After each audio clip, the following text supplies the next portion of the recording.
Ladies and gentlemen, welcome to the Pro Wrestling World Talks with Dan and Mac. Good evening, good morning, good afternoon, wherever you are listening or watching here on YouTube on Diamond Podcasting Productions or on Spotify, Audacity, Apple, wherever you may get your podcasts. You are listening or watching PWW Talks. I am your host, Dan, and you are joined as well as I am joined. I had a brain fart for a second. Of Hey, Rock, my best friend. Go fuck yourself. And I am joined, of course, my best friend and co-host of this program, Mac. Thanks again for coming on and having another joyous conversation of professional wrestling this week. Oh, good Lord. This is...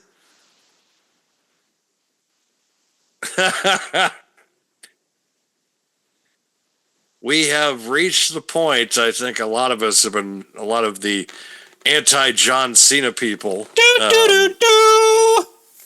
And there have been a lot. We are on the cusp.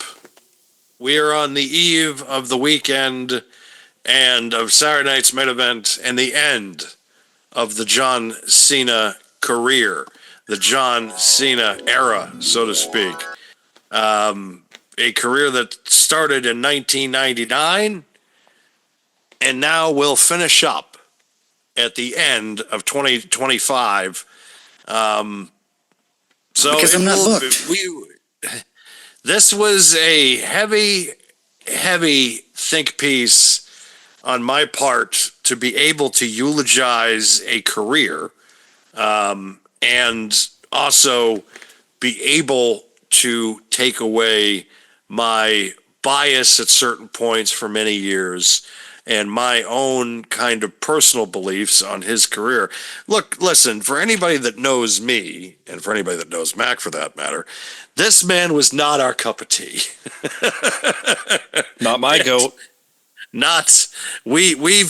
I've made this well known over the years to many people that he was, to many WrestleManias that people attended. They knew fully when everybody in the building knew who we were going for. When I am rooting for Triple H in a WrestleMania, the year after, like, he had just made it, like, that he had this year, his reign of terror had just finished up against Batista at WrestleMania 21. And at WrestleMania 22, I am going into that event fully behind Triple H. You have to be a special performer to be able to do that.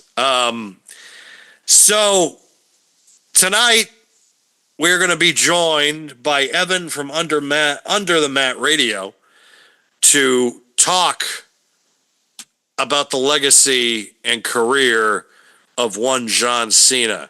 But first, Mac and I are going to preview the upcoming Saturday night's main event that will feature, of course, the final curtain for John Cena as he faces Gunther.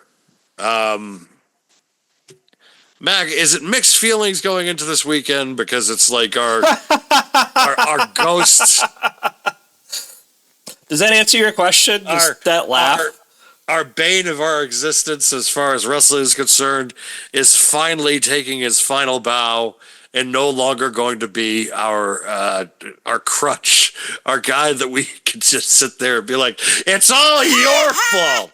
You're the reason this is garbage, even though it really wasn't, to be so to speak. He was just the guy with the ball that they handed it to him, but he wasn't really the one calling the plays. So, it think is going to be tough. To be fair, I think it's tough, and we've talked about this.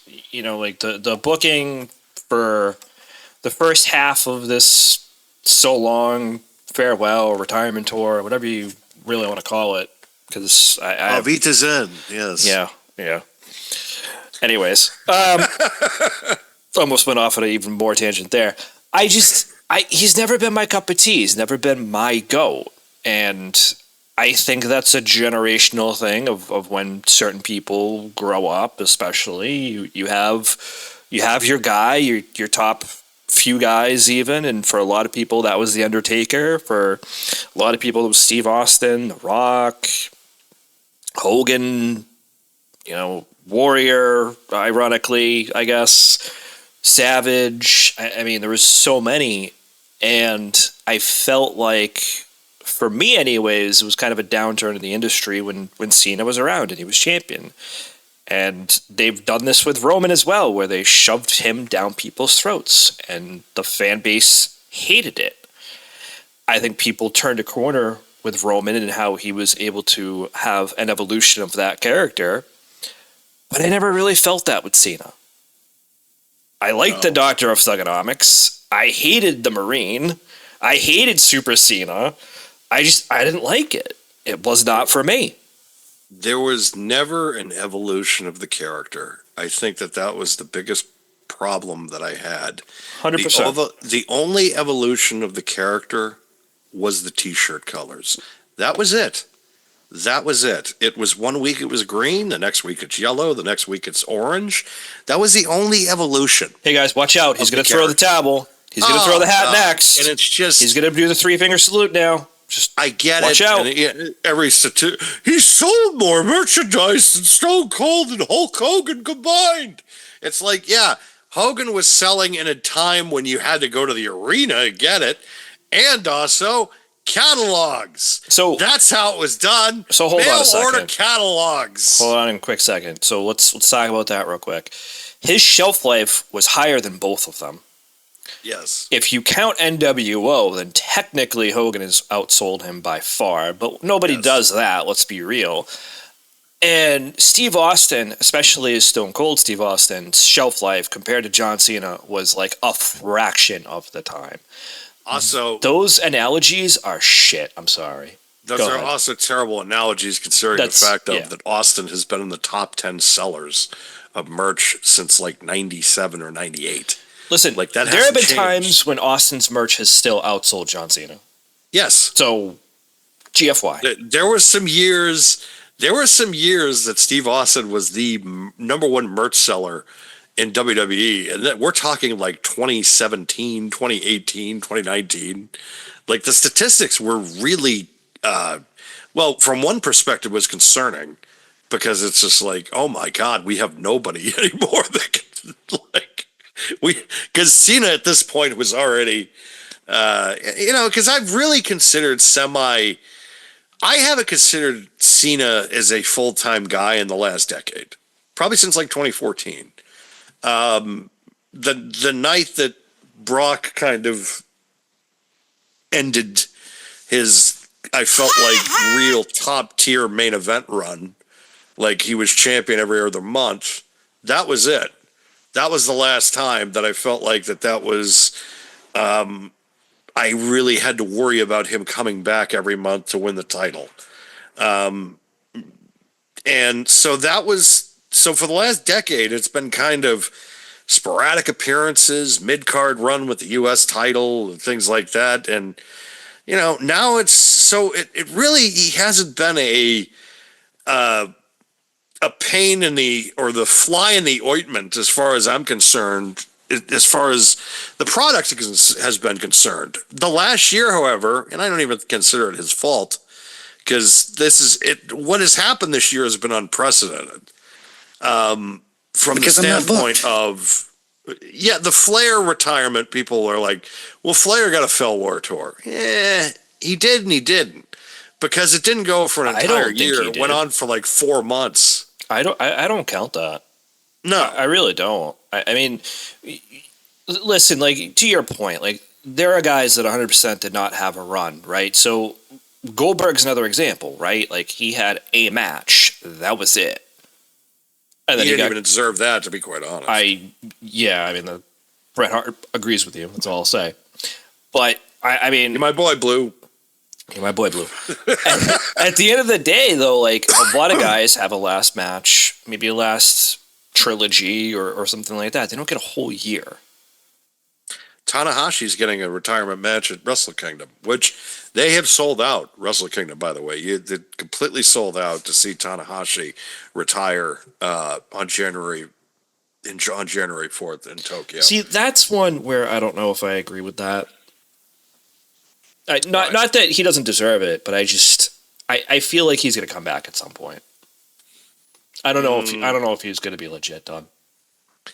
He's pretty washed, even beyond Cena, because Cena you can Isn't look he at. still a part owner of the company though? He's the president. Yeah. So you he usually could book himself if he wanted to. I mean, he could. I mean, they might have to, considering the fact of what They have they've kind of nobody, dealt yeah. with. Yeah, I mean, and it'll be interesting, really, to see what happens with New Japan within the next 5 years. I've been saying that for a while. Next but 2 or 3, I feel like, but yeah. It could be. It could be. You're right. It could be less than that. But Please, WWE, please make it happen. hopefully, because we all know who that top bidder is going to be. He's going to outbid him, though. No matter what they're willing to pay. I don't know. Like, I need it. I mean, to that point, yeah, but I don't know. But we do need to preview a show. We need to preview Saturday night's main event. Didn't we just do this? Be... Didn't we just do this? I know. This should be an interesting show, though. It should be, I think. I love this show on paper right now. The concept, I love it. I absolutely love it. It's literally NXT against WWE, and it is. And TNA, I guess, because the first match that I have is AJ Styles and Dragon Lee against NXT's Javon Evans and TNA's Leon Slater. How about that? It's such a weird combination, but at the same really time, is. It is. I mean, especially too with the AJ Dragon Lee tagged that. Did you see that move they had on Kofi Kingston a couple weeks ago? Holy shit! I saw that like that. I popped to the ceiling on that one. That was so awesome, so smooth, and it's just like AJ. His in-ring work has done nothing but age like fine wine. Yeah. Like, he could go another couple of years if he wanted to, even though he says that next year is it. He doesn't want a retirement tour. He's just pretty much just going to be like, one day I'm just going to be like, that was it. Which, God love him. And it is really, really sad that he's not going to get the kind of...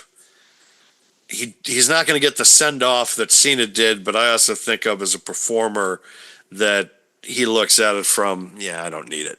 Like, I don't need the big He's going send-off. to want one last match at the end of the day. Oh, yeah. And he's, first of all, if he doesn't get it, I'm going to be disappointed for him. But second of all, I just feel that that's all he's going to want. He's going to want one more match with maybe a handful certain of people. Guy. Yep. And then there's a couple, I would say. There's a couple. There's just going to be one that he's just going to be like, okay, and then that's it. Dude, get Joe on a one-day contract. I don't care. It's going to be tough. I know, but it's going to be listen, tough. I know the rumor mill is Cena and Gunther will start the night off. We don't know how true that is. I kind of ordered them how I felt the night should go, which puts Cena last, obviously, but I think if you open with this, it's a fucking banger. Yeah, I do too. Oh, I did hear a rumor, actually. I don't know if you heard this as well. Sorry to cut in, but I heard Jesse might actually be there. That's been reported. That's been heavily reported that Jesse Ventura, who supposedly the last report is that the last Saturday night's main event, because he didn't appear, but he was just like, well, I guess it was a 1-year contract. He had heat because of a cage match incident with Drew McIntyre and Damian Priest. But apparently, multiple sources have said that Jesse Ventura will be calling one match at Saturday night's main event. Will it be the Cena match? I wouldn't be surprised if Cena made that request. Oh, I wouldn't be either, to be 100% honest with you. That would have, because of the fact that, like, that was one of the voices that Cena grew up on, and that might have been a request. I'm sure there's a part of him that he could have got Jim Ross, but he also, I think, respects Michael Cole enough where he thinks Cole doing a good enough job. But to get back to the other matches before we go kind of in depth into the final match coming up this weekend with Gunther, I expect the tag team match to be balls to the wall. Yep. Also, this gets great exposure for TNA Wrestling, who just got this big contract with AMC.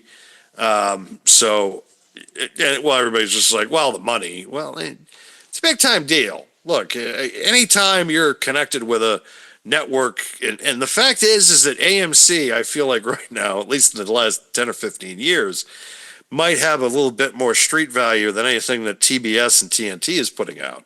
Because this is the same network that is associated with the Walking Dead franchise, which, yes, I know is not as what it was, but at the same time, it's still, hey, Bubba.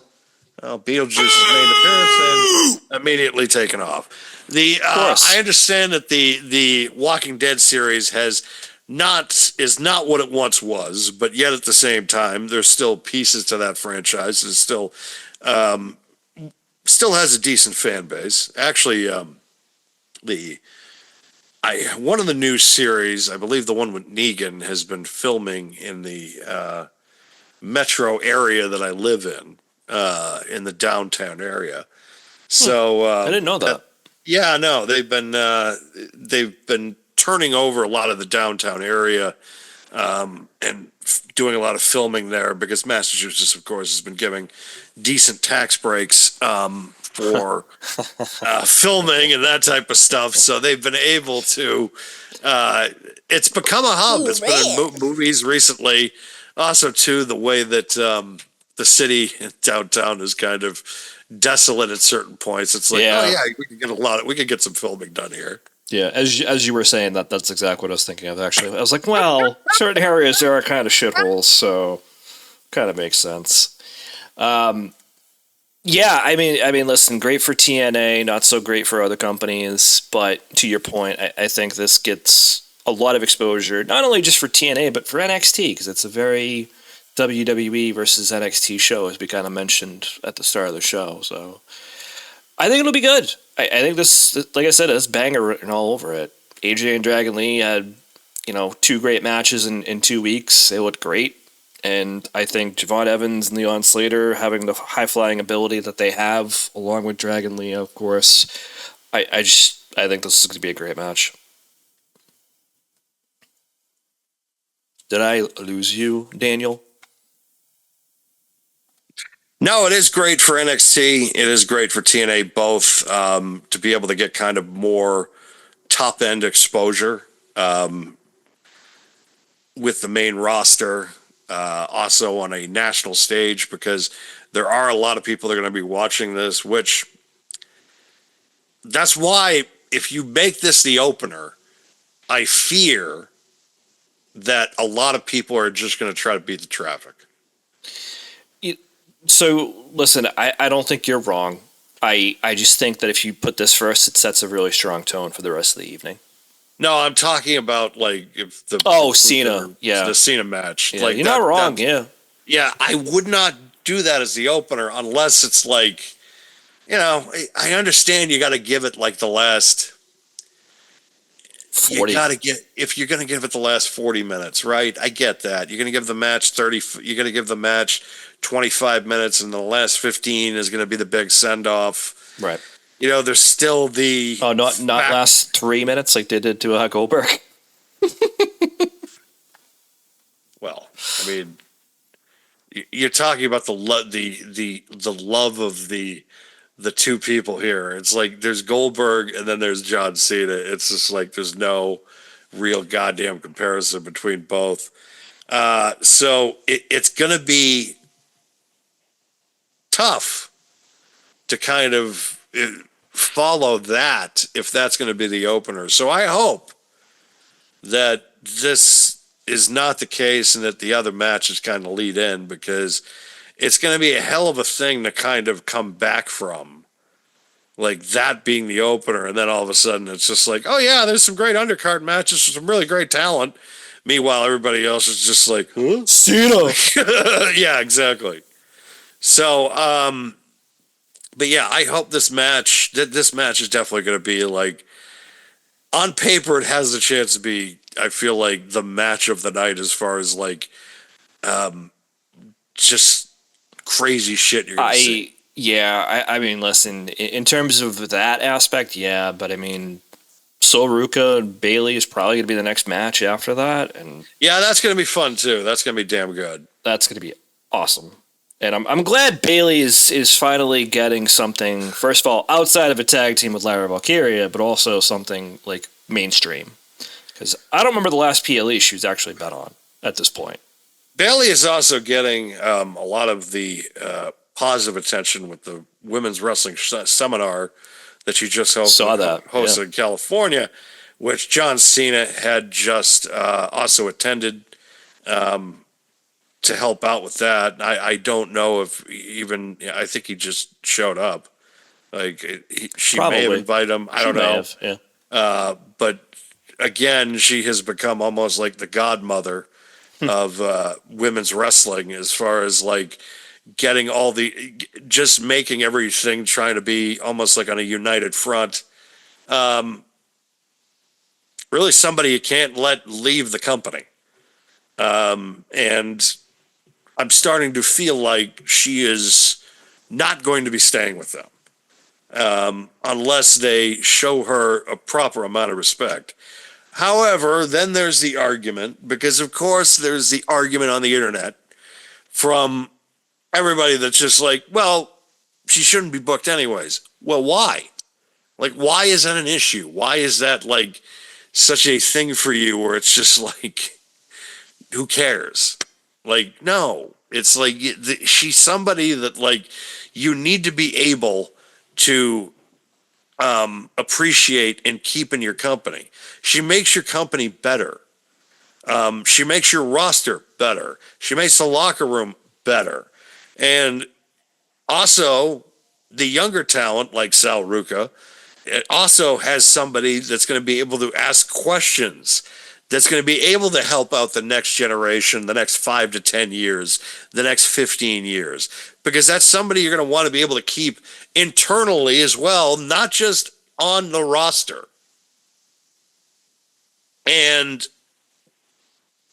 Bailey's going to be able to show the world her capabilities, because she's going to be on a PLE that's going to be watched by a lot of people, because this is a big time deal. Simulcast too, probably. Yes, it is going to be a big time deal this weekend, because of the fact that this is, there's a lot of people that have probably tuned out for a long time. They're going to tune in this weekend because it's the last time they're probably going to see Cena in the ring.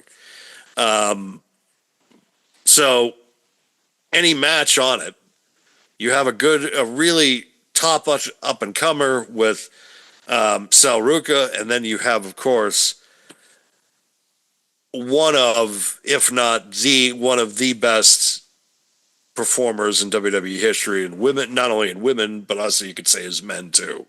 I mean, I put Bailey in the category of one of the top superstars in the company's history, and somebody that you desperately need to keep and not let get in the hands of Mercedes Moné and Tony Khan next year. But the way that you're treating her, it really doesn't help their case.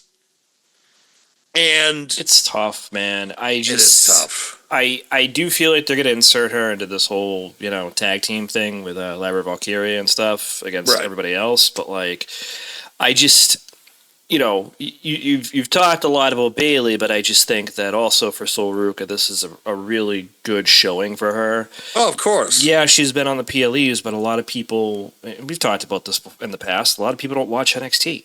They just watch Raw or SmackDown. So now you're going to see her. And yeah, she's been on Raw and SmackDown before, but now it's in a format of kind of a PLE, because it's kind of what Saturday main event is at this point, and it's against one of the four horsewomen. Like, she's gonna show out here, and it's gonna be huge. And I'm really excited for her because I think she's a special talent. Honestly, just super super talented, very athletic, very like acrobatic. It's gonna be a great match. I feel like it's maybe a little less action than the tag team match that we talked about, but I think this is still going to be a great match. No, without question. I feel like each match on this card, from a wrestling standpoint, is going to be almost like 4 stars or above, because you look at the first 2 matches, which are, in my opinion and Mac's opinion, also solid, but then you have the Obafemi and then the Cody match, and then get Gunther and John Cena. So this, without question, has an opportunity for WWE, because as much as we have completely trashed their creative and some of the PLEs that they've done this year, there is a real distinct possibility that this entire show could be one of the better PLEs that they've done the entire year. Yeah. It's funny you say that, because I was thinking the exact same thing. 2 weeks ago, or last week actually, really, we reviewed a really shitty Survivor Series. A really terrible Survivor Series. And then we're coming into this, and at least a few days prior, on paper, we agree that this has the potential to be one of their better PLEs, in air quotes. I know I'm not on camera, but still. It's because there's no storylines or nothing. It's almost like 3 exhibition matches and then the John Cena retirement. But they're all quality matches. Exactly. Like, they're all matches I want to see. Yeah. It's crazy to me. And Zarya will probably be on TV as well. I'm assuming Lyra Valkyria will be there for Bayley as well. So, I mean, who knows what could actually potentially happen in this match. Maybe Sol and Zarya get thrown into the whole tag team mix too. Who knows? You know, hey, why not? That division needs all the talent it can get. Yeah, it's weird because it doesn't seem like Kyrie and Asuka are going to go to NXT or anything like that. So, hey, have NXT come to you, I guess. And exactly, at that point. It's just like make it an open division at this point. It's just like anybody could come from anywhere. All right, that's fine. Like, I mean, for the women, it is, though. They have to. Because they got rid of the NXT women's titles, too. The tag team titles, I should say. So, I mean, it kind of is an open challenge at that point. I don't think you need it, but I mean, you kind of do with some of the women who are out on injury and stuff still as well. But like, you could make this work. And I think this match could be something that gets Bayley back into people's minds, spotlight, whatever you want to call it. And for Bayley got her groove back. Yeah, exactly. Exactly. That's exactly what it is. And this could be something where maybe not getting the groove back, but getting a main roster groove for Sol Ruka. So proud of myself for that. That was just, yeah. Vast amount of marijuana. There you go. So proud of myself. That was pretty good, yeah. Thank you. I'll give you that. So now it's champ versus champ for the third one. Yep. Now it's Obafemi versus Cody Rhodes, the NXT champion versus the WWE champion. Holy shit.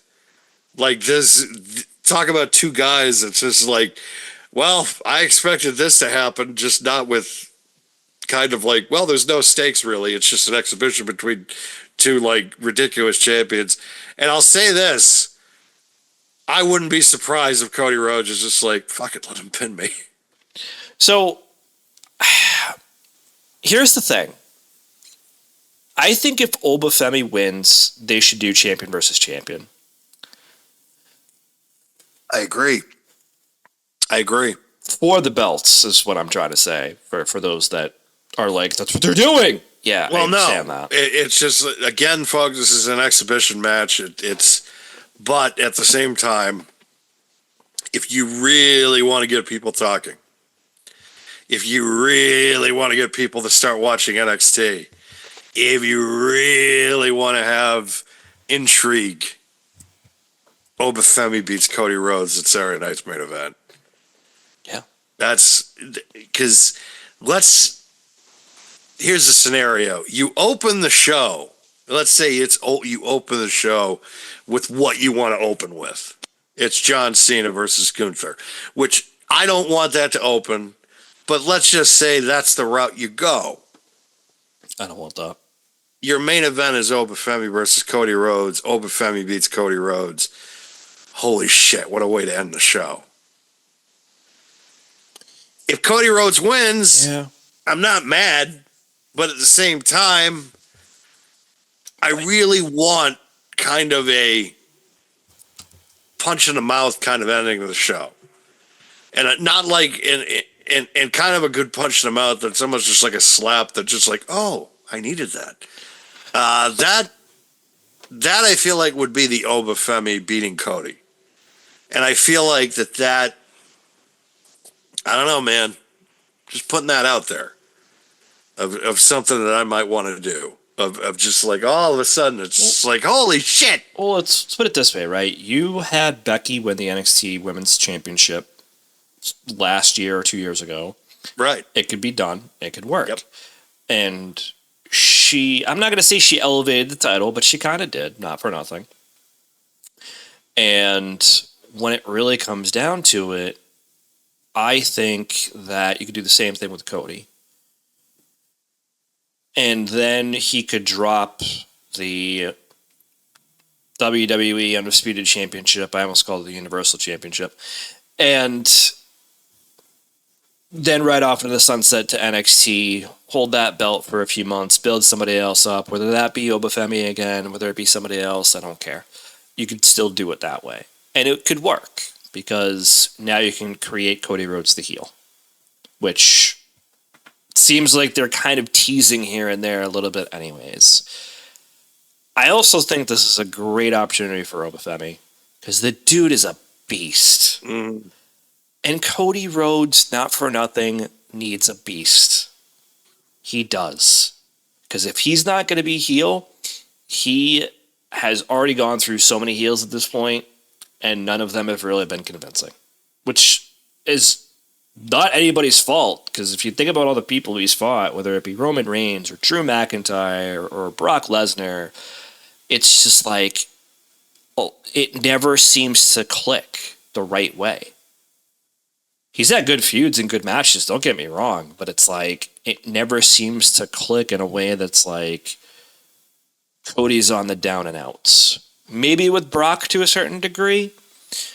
Roman, yeah, you could say that, but it's like, he had to build those feuds by himself. We've talked about that numerous times, to the point where he's a part-timer. Like, it's just facts. Cody needs an animal. He needs a beast, and it's not going to be Brock again at this point. So why not Obafemi? Because if he then drops the title to Cody, right, then you could just call him up, which I don't understand why they haven't done it yet. Or Trick for that matter, but hey, whatever. Last week on this program, and if you haven't seen the clip, you can check it out on our Facebook page. I have posted it. My, so to speak, our conversation about Braun Breaker being the next guy in WWE, where I made a point that I feel like you can give that spot to Obafemi or to Trick Williams. I feel like this is the opportunity for Obafemi to just tell the world, Braun Breaker ain't him, it's me. That would be my plan if I was Obafemi, and also too if I was a producer of that, of just going up to him and saying, look do you really want the same fucking goddamn, like, the same every single time, or do you want to just go out there and just say, fuck it, it's my time? I don't know. I just feel like we're I just feel like with this guy, you're able to have a guy with aura. Because he's done nothing but prove it on NXT that he's definitely got aura. He's got a mystique about him. Well, that's why I said Trick too. Yeah, Because I think both do. they both do. And Then you look at Braun Breaker, and it's just like, okay, he can bark like a dog. but it's not even him. It's Carmelo Hayes too. That too. It's like, hey, you're going to be the number 1 draft pick coming out of NXT, and then we're not going to give you any mid-card titles. You're going to have a meh feud with this person, a meh feud with that person. You're going to be in some high-profile matches, but then we're not going to really book you that much.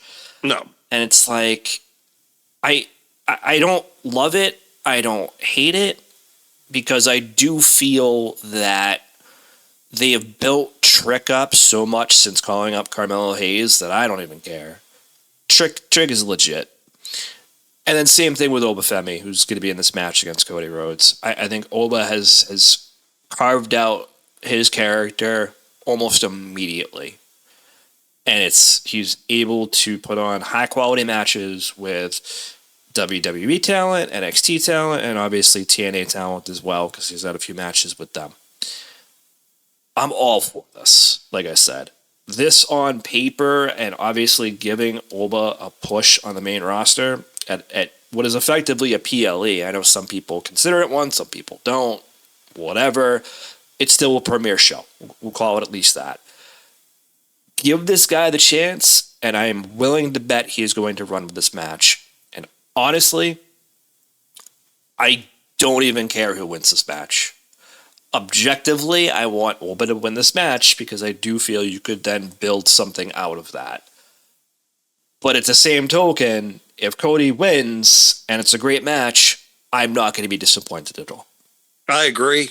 I'm just putting the Oba winning as kind of like a dream scenario. I don't think he does.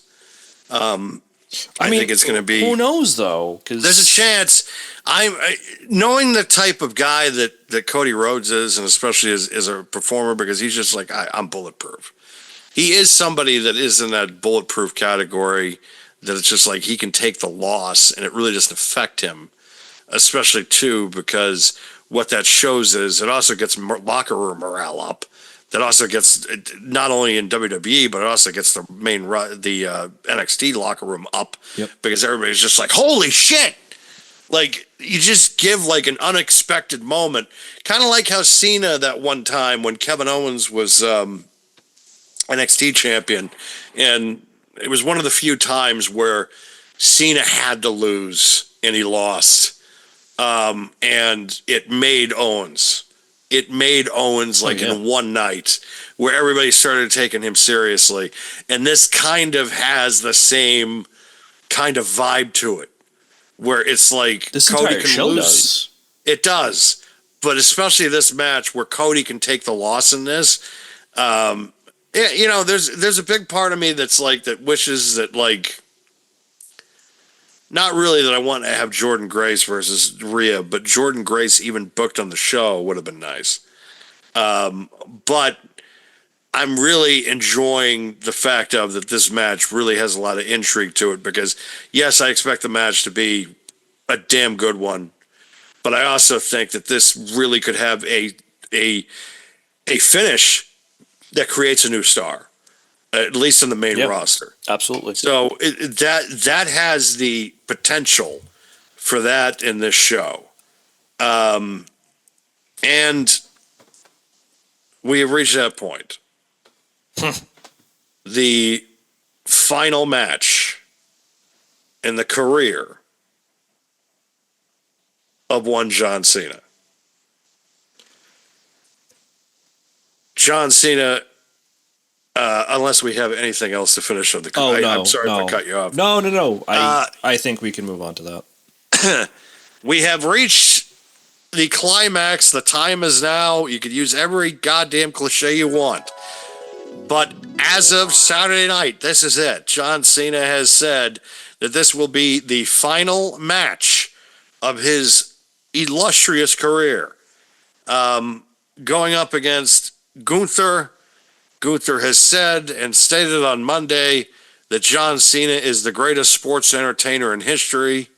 Lies. Barf. And that he is the greatest professional wrestler in the world today. Barf. So it will. Well, he's talking about himself. He wasn't talking about. I know. Cena. Barf. Barf. Barf. So now we're at a point where John Cena has the big bad villain. It literally is Rocky IV, so to speak. It's got the Rocky IV vibe, right? If he dies, he dies, and that's the big question I think everybody has now is Gunther going to be able to tap out John Cena? Is that going to be the, so to speak, end? Is John Cena finally going to tap out to finish his career? Because he's never tapped out before. He's never quit in any of his matches before. So the question is this it? Is this the time where he finally taps out, so to speak? Do do do do. Do do do do. I hope that he doesn't tap and just gets choked out. I said what I said. Makes sense. I mean, listen, you had a finish like this with Brock and Cody, where Cody passed out. Yes. You've had finishes like this with Gunther that is just show people out, don't tap. You've had the same with Cena. You've had the same with other talent, like Stone Cold and Bret Hart, just bleeding everywhere and just passed out, never actually quit. You've done a I quit angle and then pumped in the audio of him saying I quit, a la Mankind. You could do anything here. That was after a murder, though. Yeah, that was absolute murder. Wasn't that like Halftime of Hell or whatever? No, that was Royal Rumble in '99. That's right. I'm thinking about their empty arena match they did during the halftime. That wasn't so year. bad, but that I quit match was that was a snuff film. That was borderline like snuff murder, like something from Faces of Death. My God. But yeah, go on. Sorry. No, you good. I just it's tough. It's really tough because I think a lot of people are going to want to look at it from their perspective of he should go out on top and he should win his last match. I just, speaking for myself, and again, I have to make that point very clear. I am speaking for myself when I say this. I don't want that. I want him to get destroyed. I know that there have been these different things of giving back to the business. It's been talked about by The Undertaker, by others, by Paul Heyman. It's been a statement Vince McMahon has said to others, obviously, about giving back to the business. And I think that Gunther coming back, showing the strength that he has, the matches that he has had since coming back, because it's been several months at this point, he's shown, and obviously he's shown this in the past, that he is worthy of being this. And I do feel that this may have been a Cena request as well, because I'm pretty sure he said that he would want to have a match with Gunther. Whether that means his last match or not, we don't know that. Having said that, though, I do feel that Gunther is worthy of it. I do feel that Cena, and I hate to say this part, is worthy of going out on top as well. But again, for me personally, I just don't want that. I want him to lose. I want Gunther to have a strong career with this notch on his belt. Because how many people can say that they beat John Cena in their last match in WWE? And I know that some of the guys that have beat him, but I feel that in this scenario, Gunther should go over. If it was 5 matches ago, I would still want Gunther to come over, but I probably wouldn't care as much. But this will be the first and last meeting that these two have ever had in a wrestling ring, in an official match. I think Gunther has to go over. As much as people might want to disagree with that, I think Gunther has to go over. Yeah! LA Net agrees, apparently. When Sting went out undefeated in AEW, I didn't hate that, right? Like, it was something I could live with. Sting was also pushing 60. He was. And plus it was in tag team matches. Yeah. It wasn't in matches that, like, really, they weren't for world championships. It was for tag team titles, which, and then Darby was taking most of the bumps, even though he was doing some insane stuff. Right. John Cena has been given enough this year. They gave him a final WrestleMania win in the main event. They gave him an Elimination Chamber match. They gave him wins against Randy Orton, CM Punk, Logan Paul, Dominic Mysterio. He put Dominic Mysterio over at Survivor Series. They did have to use several interference. But that fits Dom's character. Yeah.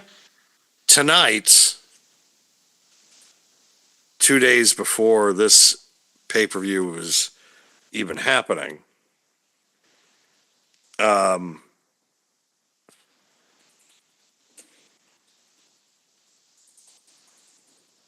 in the position of Gunther needs this because he should get this on his belt. It should be on his resume. Right. I don't think retired. he needs it, but I think it's something to add on to all the accolades that he currently has and will have for the next several years. What I mean is I know what you mean. I'm just clarifying the statement. That's all. It does nothing for John Cena, him going out on top. 100%. 100%. It does nothing. It does nothing for his legacy. Oh, it's like, when Kobe had the 60-point game, it wasn't for a world championship. It was against the Jazz in a meaningless game, 82 in the regular season. Still can say he did it, though. Could still say he did it. John Cena has had a world championship. He's had enough this year. He's had enough in his career. And I feel like that this was a hand-picked opponent and a hand-picked executioner to end it for him. Oh, I 100% agree. Real quick, before we bring Evan in to kind of talk a little bit more about the John Cena factor here, do you feel that some of the hype around the celebrities that may attend this is worthy of discussion? One being our fearless leader, supposedly may or may not be attendance. We can discuss it. Yes, our fearless leader that will be there. Boo Ran. Our fearless leader. Boo Ran. Our fearless leader will be. Will be. Good Lord. Bitch. It's there's a lot of factors going into this that it could be a very. I mean, he has a lot of Hollywood connections, so there could be a lot of people there. Yep. It could be a very star-studded. You could see people like Bert Kreischer, Kevin Hart. Okay. Maybe a Rock appearance. Maybe a Steve Austin appearance, maybe an Undertaker appearance. Vin Diesel, some of the guys, because again, he's had Jason there's guys from DC that could be there. He has a tremendous resume of people, and two, there are a generation of people that look to him as like a goat. That look to him as like not my joke. Well, that's what I mean. But I'm like certain athletes and I know, yeah, things of that nature that might want to come to the show. I mean, the ticket prices are massive. I'm assuming, especially too, the amount of money I heard the DC paid for it. Which when I heard the estimates, the money that was being thrown around, because there were rumors it was going to be done in Boston, and then I heard what the money was being thrown around. I'm like, Boston ain't paying for that. So what was the number? 'Cause from what I remember, it was like 13. I heard it was like as low as 7. See, I heard as low as 7 and as high as 13. So yeah, I'm not sure heard what it was. I don't know the official fact. I thought 7, like even 7 million, Boston would be like, fuck you. Like, they just. Well, that was the number that they said, F you too. That's, They just. You get to like 3 million, they're like, you get to 5, they're like, no. But when you were talking about the tax breaks for the film industry, I kind of had to laugh a little bit, not for nothing. Yeah, they're just like,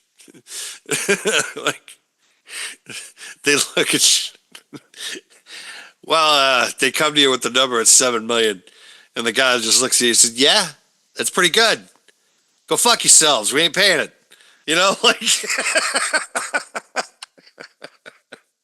What if the Jacobs family was involved in that?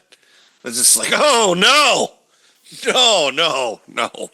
7 million. Oh, we can't part with that. Oh, no.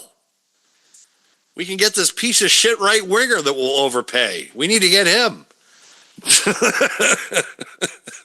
Don't start with me. Don't start with me. They're doing okay this year. You know what's funny is I'm actually wearing a Bruins hoodie right now. Not for nothing. They're doing okay this year. That's debatable.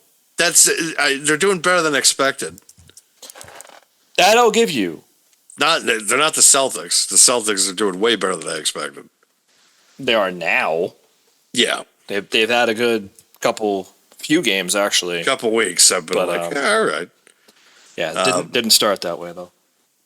And then you have certain organizations that you feel like you've spent more money in the last 24 hours than they have in a fucking week.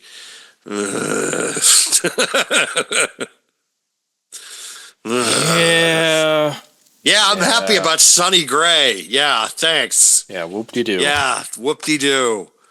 Why don't you call Detroit, then talk to me. Get a fucking Scooble trade done, and then we can talk fucking business. Sitting, Sonny Gray. Oh, back up the trucks, guys. Cue the fucking duck boats next year. Sonny Gray and Garrett Crochet. Woo! Woo! Fuck yourselves.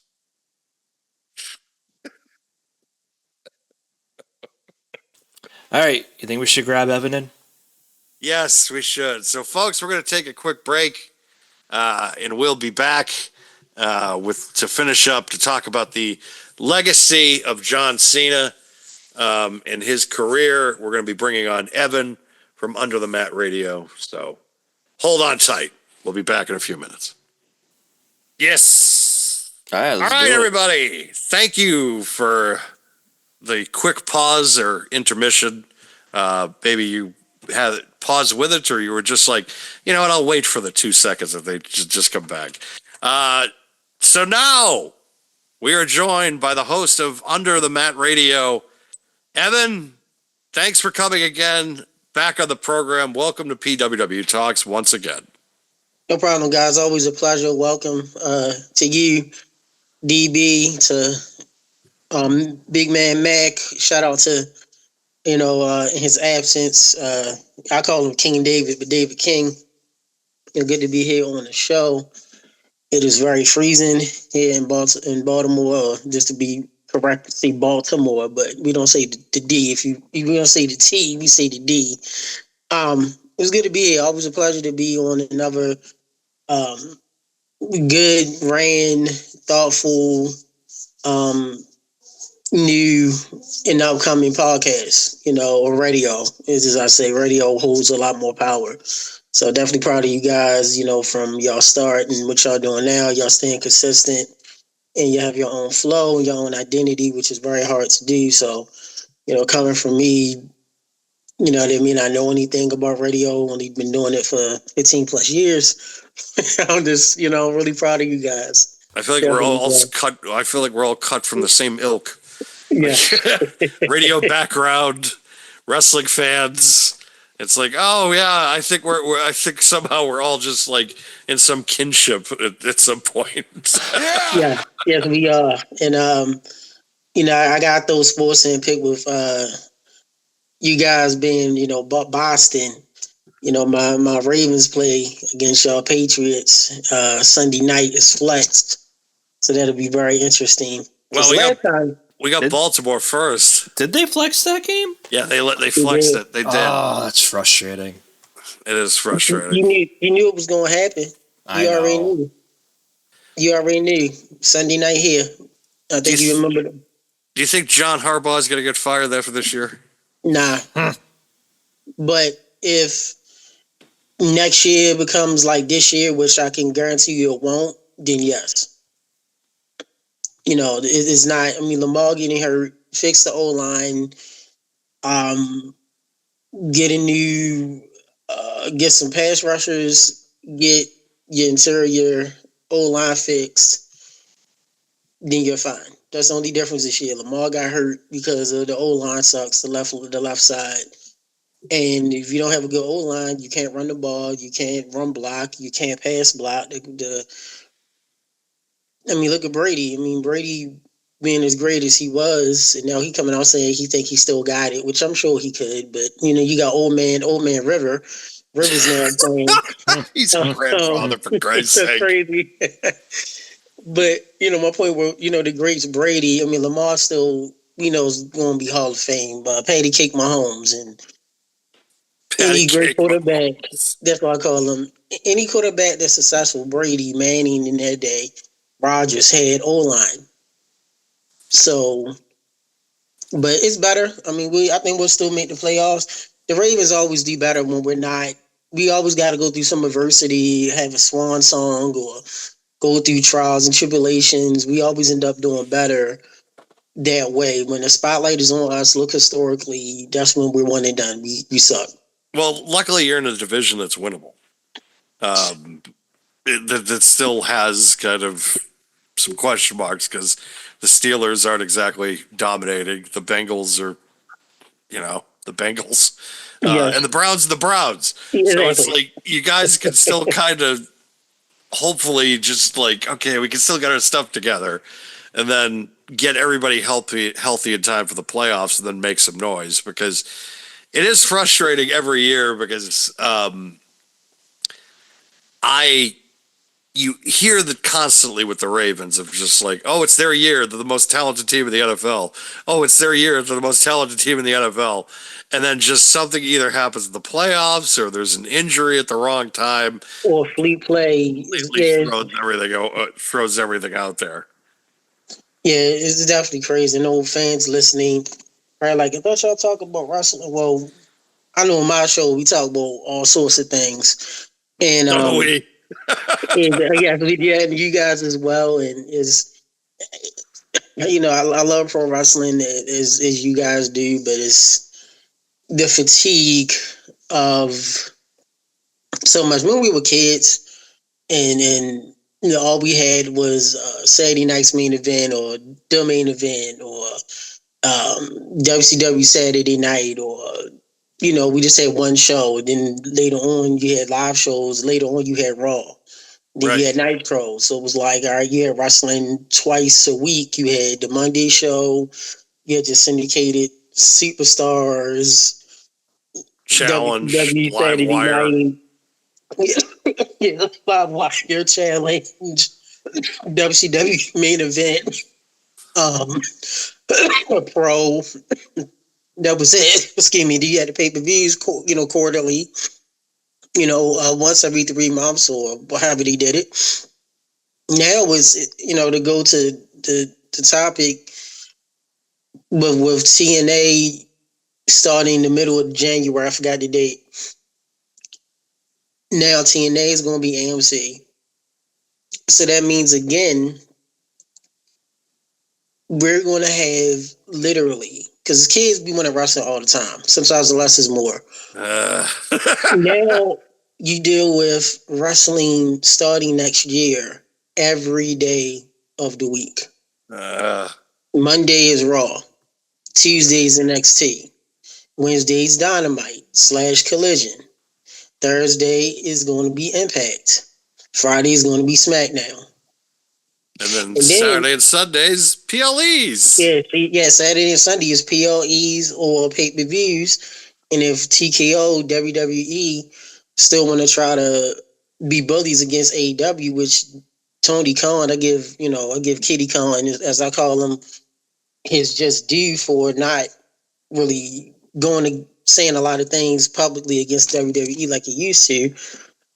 Them trying to be bullies, are they going to still trying to counter program AEW? So then we may have to deal with shout out to my brother AO. Another great guy, wrestling fan, and he'll be starting the show soon. As he always says, let the suffering begin. So then you have maybe a Saturday or Sunday where you have AEW and WWE, or you have NXT and AEW. And then Sunday, you in sports, football, and then by the time January hit, be Super Bowl playoffs, and then it would just be the death time for sports until baseball hits, if you're a baseball fan, because nobody watches the NBA into the playoffs. So, well, I mean, usually the big thing for them is the Christmas game, and then they're just like, now the season begins. Like, that's true. You just played a whole month.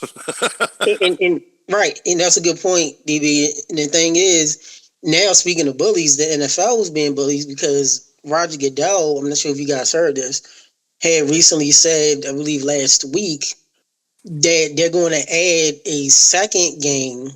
Now I'll take it back. Roger Goodell is already talking about adding another game on Black Friday, and maybe even another game for Christmas. Christmas was always NBA. Thanksgiving was the NFL. Now the NFL wants to get on Christmas and Black Friday. Oh, good Lord. So it's a lot.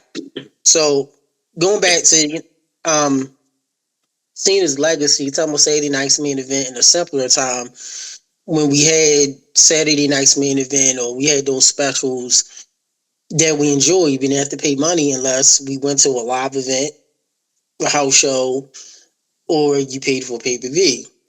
Yep. Now, me missing last week, due to unexpected circumstances, doing the math, to watch WWE, you have to have Netflix for Raw. This year until January, you have to have Peacock to watch the WWE Library, NXT, PLE, and Saturday night's main event. You need ESPN Plus to watch the WWE PLEs. Yes. And you need cable or a live streaming cable app, a TV app, could be YouTube TV, or something similar, which rounds out about default to about $125 a month. And this is if you use all of those apps at the lowest plan. Right. Now, WWE Library is not staying on Peacock after this year. So inside news that I got, I don't believe it's public yet. I could check, but I got news on this earlier this week, and I know it wasn't saying anything publicly. WWE is looking for possibly the library to go to YouTube. That's the rumor. That's what I've been hearing a lot of, and that's also the it seems to be the way that they have started their WWE Vault channel, Yes, which has been posting a lot of, and they started the WCW channel, been great. Yeah, it's great. which has been fantastic. It has been. It has been. I was talking about, we were actually talking about this pre-show. A lot of the old long format shows, I've been putting them on like a playlist in my YouTube, and I think at one point I'm just like I'm like, I'm getting to the point where I don't need them anymore. Talking about like the new product, where it's just like I could just go on my playlist and watch the old stuff and be happy with that, and never have to watch any of the old stuff. But the amount of work that they have done to kind of be able to tell in long form stories of just taking the pieces, like they've been able to do Brock Lesnar's rookie year, the NWO from like 96 or 97, the Undertaker's timeline and things like that, and a lot of the John Cena stuff too that they've been releasing, which has included a lot of the DVD extras, a lot of his good matches, a lot of his DVD video, like profile spotlight videos that they've done, have been also uploaded recently. So they've been very active in at least trying to preserve their library and putting it on something that, you know, they're not going to get the big money that I think that they want, but also they're reaching a point where it's like, we can put the stuff on YouTube and still make a ton of money just putting it on YouTube. Exactly. And everybody's happy because it's like the older fans can just be like, I'll just watch this, and they're still going to make a check. They don't care. No, they don't. They make so much money off of YouTube with their profit margins. Even the superstars have made so much profit and extra money off of YouTube, and we know with influencers and content creators, and I have a few that I'm personal friends with that cover the business, that are full-time YouTubers. You know, shout out to Brian Jane, you know, Chris Featherstone, to name a few that do that. And then some of the boys that we know and that we know we worked with and had on our show, friends of our shows, and even outside of business. I had Grim on a few weeks ago. Oh yeah, Grim, yes. Yeah, Grim from Grim's Toy Show. Yeah, he's great. Yeah, I haven't seen Grim in, gosh, it's been a good number of years. He's still smiling, still has the beard, still happy. Yeah, he's still pretty good. He's still doing really good. But yeah, it was great to have him on. I know he's been like working out and he's lost some weight, so he's been doing well with that. That's good. Is he still collecting the figures? Yes. Yes, Okay. we were talking about that because I was showing him some of my stuff, so we were talking, go back and forth on that. Yeah, I'm at the. He's one of the reasons I got back in. I told him that. You know, I had to give a shout out as well for Cena's legacy, or as we call him Captain Four Kids. Is shout out to my man Fig Hill. I'm not sure if you guys know him. Look him up. Yes, I know Fig Hill pretty well. Yeah, he's a good dude. Yeah, friend of the show. We talk. I need to text him, and I mentioned he's one of the reasons, like how Grim was with UDB, that got me back into collecting wrestling figures, because I'm a professional collector. I collect pop figures. I've worked conventions. I collect all different things. And when I got pretty tight with Fig, and he was telling me how Daddy, I call him Daddy Fig, his dad helped, with the Hasbros and all. And I had growing up, I had the LJNs first, and then the Hasbros. And I told a funny story how, I had I still have him, King Kong Bundy. I had Junkyard Dog. Not sure if you guys know it. There's a very rare variant of Junkyard Dog. Not sure if you guys know that, where the collar and the chain is a different color. Yeah, no, I'm familiar with the the JYD one. Very familiar. Yeah. I actually met someone who has it. He wasn't selling it. And when I talked to Cordona, we talked about it as well. And I actually got Hawkins. Cordona got Hawkins, of course, into collecting And me and Cordona actually never told the story on air. Me and Cordona actually cornered Hawkins, picking with him about how he needed to collect pop figures, getting into pops. And I showed him my collection, which they loved. But Big Fig definitely helped me get more into the wrestling collectibles. And one of the things I want to get more into, I just recently moved, so I don't really have the space. Me and my wife really don't have the space, but I know people that have space. Is I want to collect all of the WCW Galoobs, all the variants. So if you look up all the variants, and you're gonna laugh at this, and shout out to my man Arn Anderson, always had the tightest polo shirts in the world. And shout out to Hogan, because Arn won't be Arn anymore. One of the greatest lines. It won't be hard Arn anymore. anymore. So there actually is a variant of Arn Anderson. You have the regular Arn Anderson, and there's a variant of Arn Anderson with the bald spot. Yes. And I actually, my good friend John, shout out to Second Chance Toys here in Maryland. Great guy, great store. He actually, I don't know if he still does, but he has both. Oh, Just awesome. like he had the original Sergeant Slaughter G.I. Joe. Because I'm not sure if you guys know, it's like 4 different versions of Sergeant Slaughter, the G.I. Joe ones. So he has a couple of the originals. And then you had, I think the later one, I think I had one was like it said USA on there or something. It was like the later. It was the one, well, because Galoob decided to release the LJN variation that WWE was going to do. And then they just came up with the idea of, well, we'll just release it. But it was unofficially an LJN Wrestling Superstars, but it was Sergeant Slaughter just under the Galoob, just under the Hasbro line. Hasbro, yes.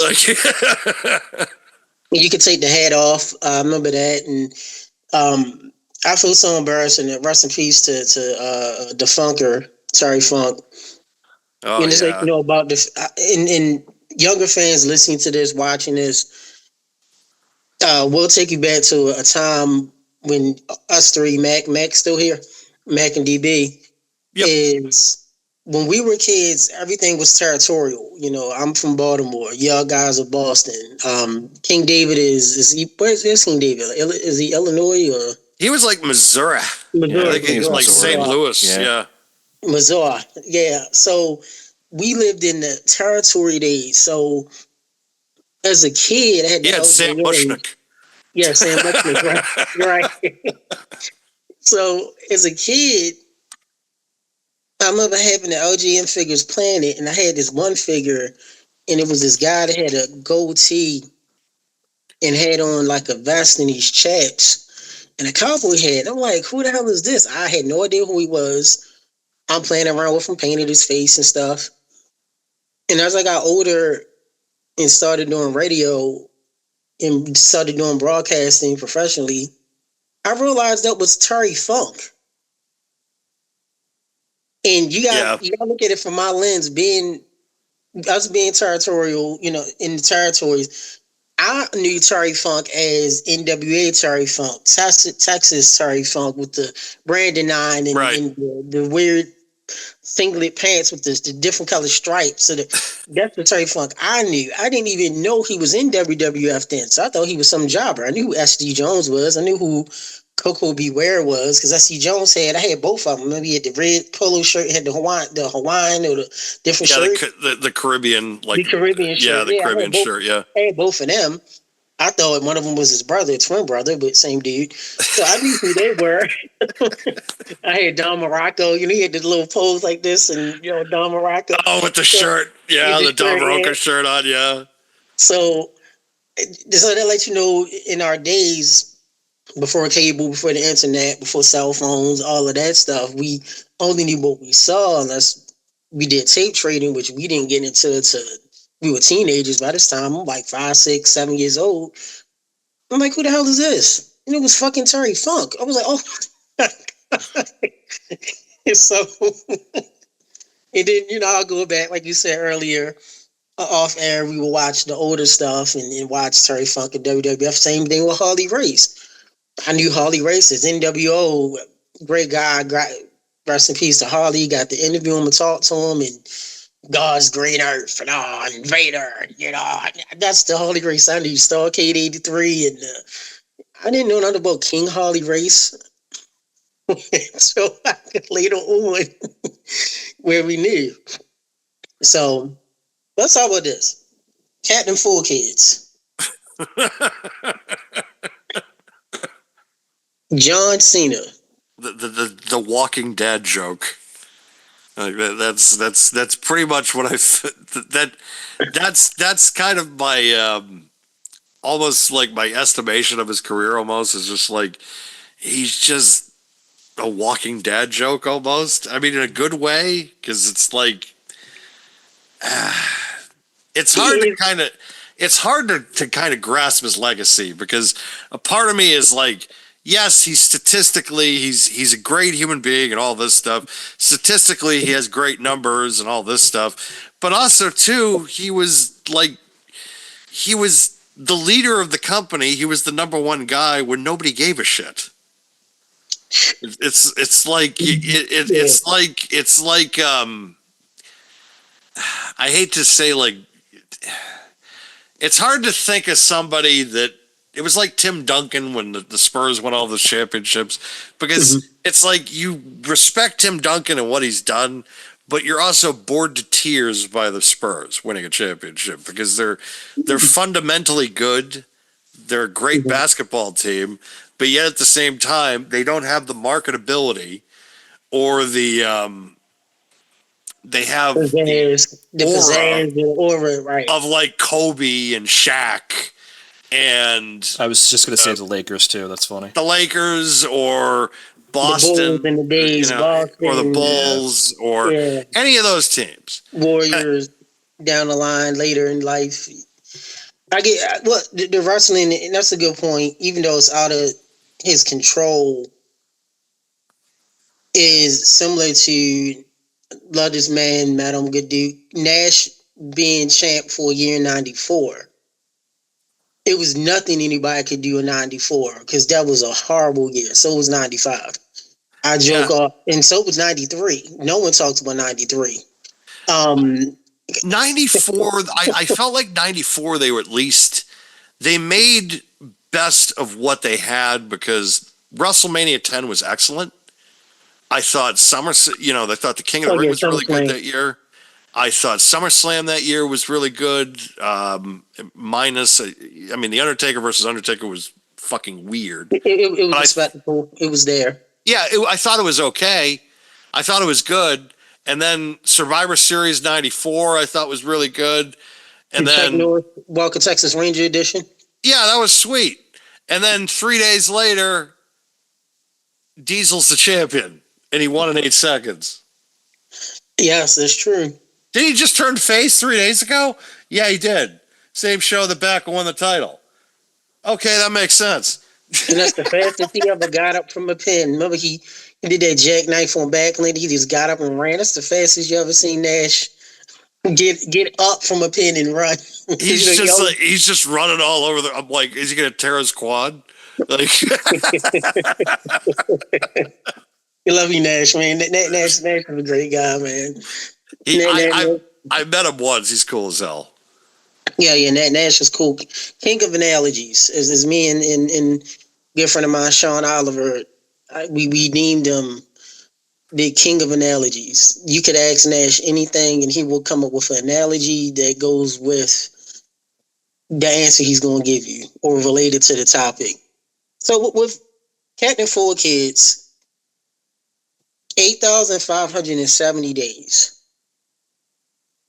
is the calendar days from his debut, January 27, 2002, Ruthless Aggression. We all seen it. I still have it on VHS. I remember recording it. We used to record SmackDown because we had, I think, Bible study or choir rehearsal, and I used to miss SmackDown sometimes. So I would record it. So from June 27, 2022 until coming up this Saturday, December 13th, 2025, will be 8,570 days. Cena has been in pro wrestling. He's a WWE lifer. He's not going to wrestle anywhere else. That's 23 years, 5 months, and 16 days. Now, you think about Cena, and just give a background of Cena, 17-time world champion.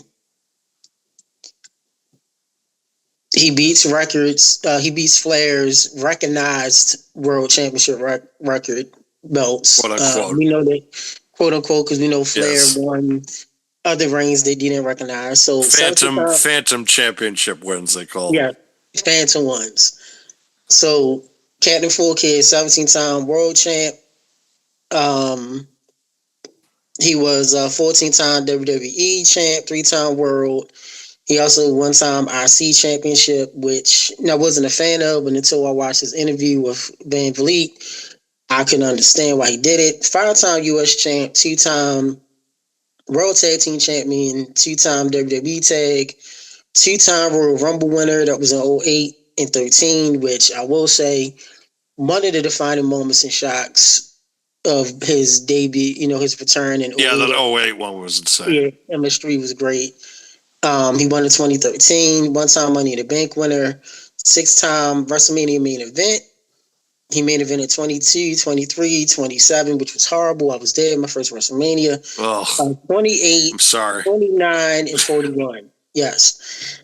Full-time Elimination Chamber champion, which ties Triple H's record for the most. He won in 06 New Year's Revolution, which is also memorable. Not really much for Cena, but that's when Edge cashed in. Correct. And won the 2010 Chamber, the 2014 Chamber, and also 2025 Chamber, which was famously, I will call it the second most shocking heel turn in wrestling history of, I would say, social media. Hence the words, because there's been other heel turns, and we could talk about this another topic on this show. Have you guys come on mine? We went down a list of the most shocking heel turns, and there's some heel turns that were just as shocking and defining. But this, of course, was before the internet. Mm-hmm. So Cena's heel turn was shocking. The run was another story, but nothing's still going to be Hogan. That could reach 96. I also have. Here's what I have. And then, of course, with Cena, his fan base was the Chain Gang. Started 03 to about 2004-ish. Then between 05 and 07 was the merger from the Chain Gang to Cena Nation. Until now, he was Dr. Thugonomics. Of course, brought the spinner belt in the U.S., which we'll give him credit for that. Of course, the WWE spinner belt. He became Super Cena 07 to 2011. John Cena sucks. 2011 to 2015. I call him the 2015 until now, the Hollywood Cena. This is when he started doing movies, TV shows. You start seeing less and less of him. And we also know him, Hustle, Loyalty, Respect, which is something he has done. That's for his dad. Daddy Cena has told me himself. John Cena is a senior. He's a junior. I've met his dad several times.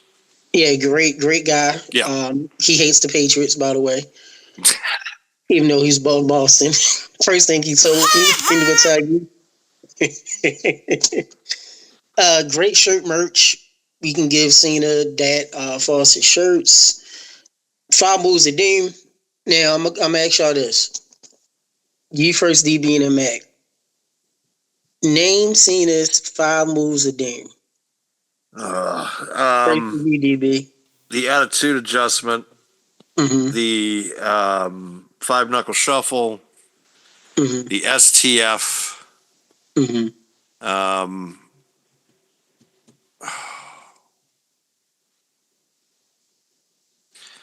The problem is he kept they talk about the 5 moves, and I always used to just be like, did that include that throwback neck breaker that he used to do too?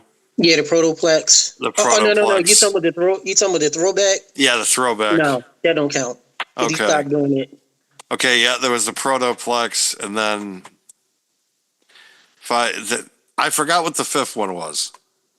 Okay. Didn't he All right. add like a sixth at one point with that stupid That punch? stupid Yes, fucking yes. The super fifth one punch. Yes. is the lightning fist punch. Which God. can you think of the fifth one, I Mac? 'Cause can't. No. When I Because say it, y'all, I know that punch was the sixth, but I'm blanking on what the fifth one I'm was. blank on the fifth. when I tell you the fifth, It's gonna like I hit, said, yeah. definitely he's gonna hit. Probably gonna have to go take a shot. The shoulder. Oh, the shoulder block. tackle. block. Oh my god, Okay. yeah. Now, Yeah, technically, because I don't even think about that as being like It's not alcohol, but part you of, know. like, yeah. There you go. it's all good. Yeah. Now, Fuck if it. you go on Google, some people will say the shoulder block twice, the five knuckle shuffle, the FU, and the protoplex. But people forget the STFU is a Yep. move. And then, so we always call the FU the child protector, and the STFU we would call it the child safety lock, and then his lightning punch we would call it the PG punch because he's for kids, and he's only done it a couple of times. Only. Now, here's Still the thing. ridiculous. Now I get why he wrestled the way he did, long career. What the term the GOAT, WWE It's offensive to me. is It's like saying it. it's Yeah. like Michael Jordan. It's like Michael Jordan in The Last Dance. It's like I took offense to that. It rubs me the wrong way every time I hear it. Huh, I see. just can't take anything away from the guy, right? Like he's not my favorite, he's not my goat, but I can't take anything away from what he did for the industry, right? No. Like I just can't. It's just hard. Or as a human being, for that matter. You mentioned this before. He's a tremendous human being with all the Make-A-Wish stuff. I mean, that's between like 600 and 700 now. I mean, that's absolutely. Yeah. Great, the perfect company man, even though he talks like a robot or an android. Oh God. Oh. It's even on when he was on Total Divas, I'm like, God, this guy is he is out there. Oh, if you want to leave the house, you got to be in by this certain. Make sure you text me if you're going to be outside of the room. What? Matt, and like Max said, we can't take away from what he's done. Company man, everyone knows who he is.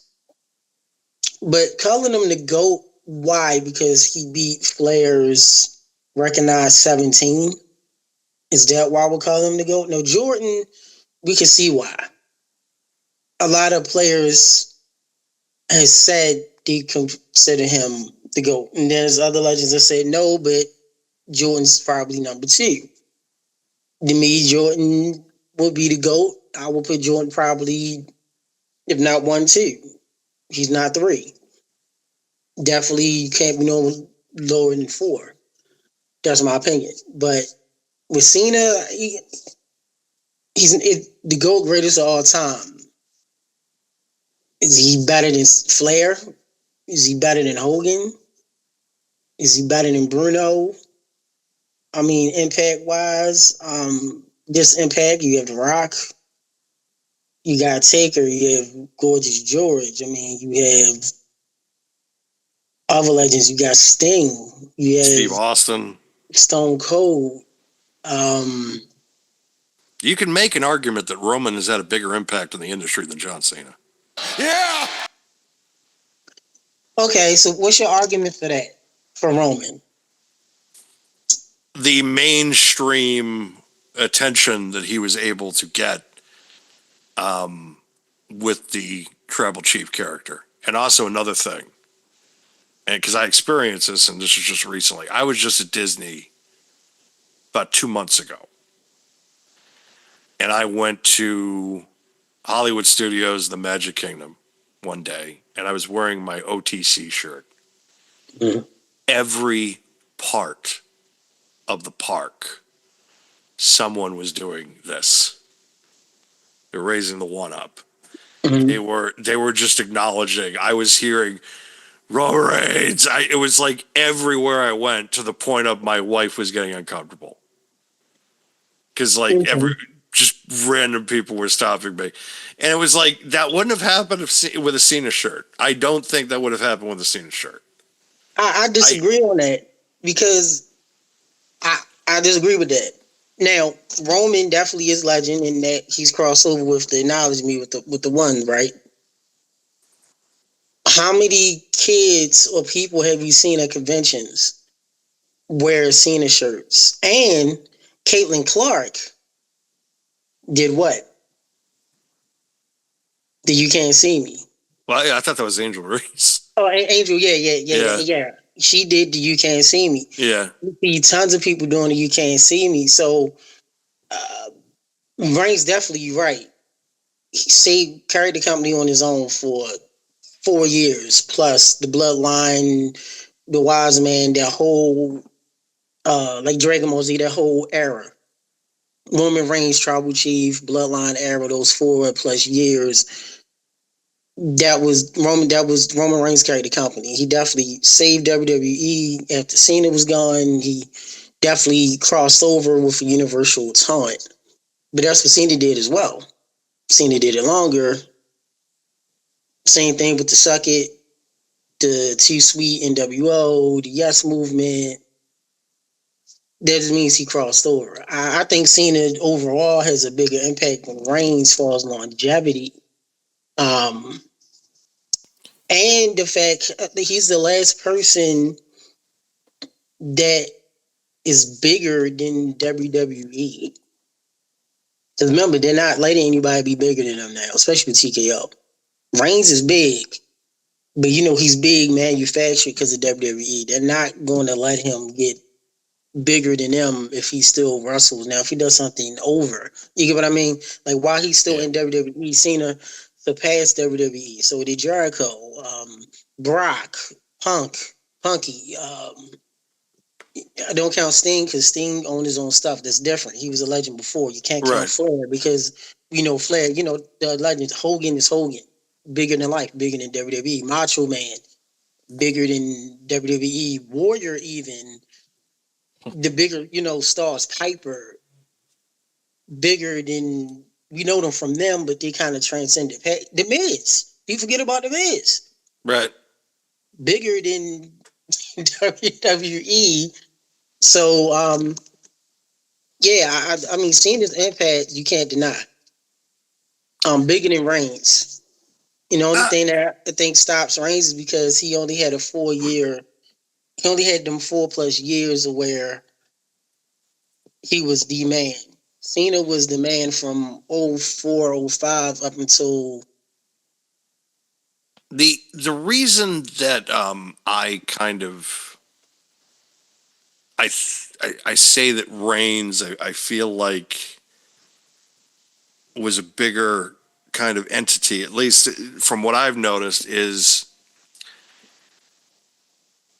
I used to have a lot of WrestleMania parties, and around like 2010, 2011, 2012, people started to not start coming, Sure. and a lot of them, and I would talk to them about it like later on in passing, and they just were like, I just can't deal with it anymore. I think he's talking about me.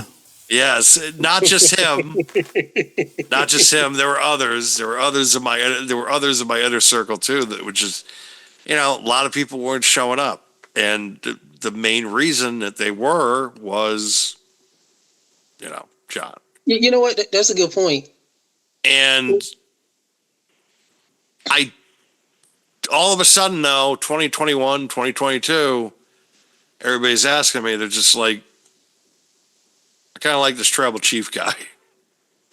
So it's like a lot of these people that left because of Cena, all of a sudden they're just like, back. Who's this Roman Reigns dude? So they he came brought back. it back. Yeah, that is a good point because Reigns is more. Even though he's a heel, he's likable. Yes. Yep. And you could still go with them and you could engage, people watch. Where Captain Four Kids was just so for the kids. I mean, Hogan, I mean, Hulkamania heyday. I mean, WWF, 83 to 94, and then WCW 94 to 96. Hogan was Hogan, but still, you get what I mean? Hogan, yeah, was for the kids, but it was Hogan. It was still, still, yes. it was still gritty. It Gritty, was right. like Yeah.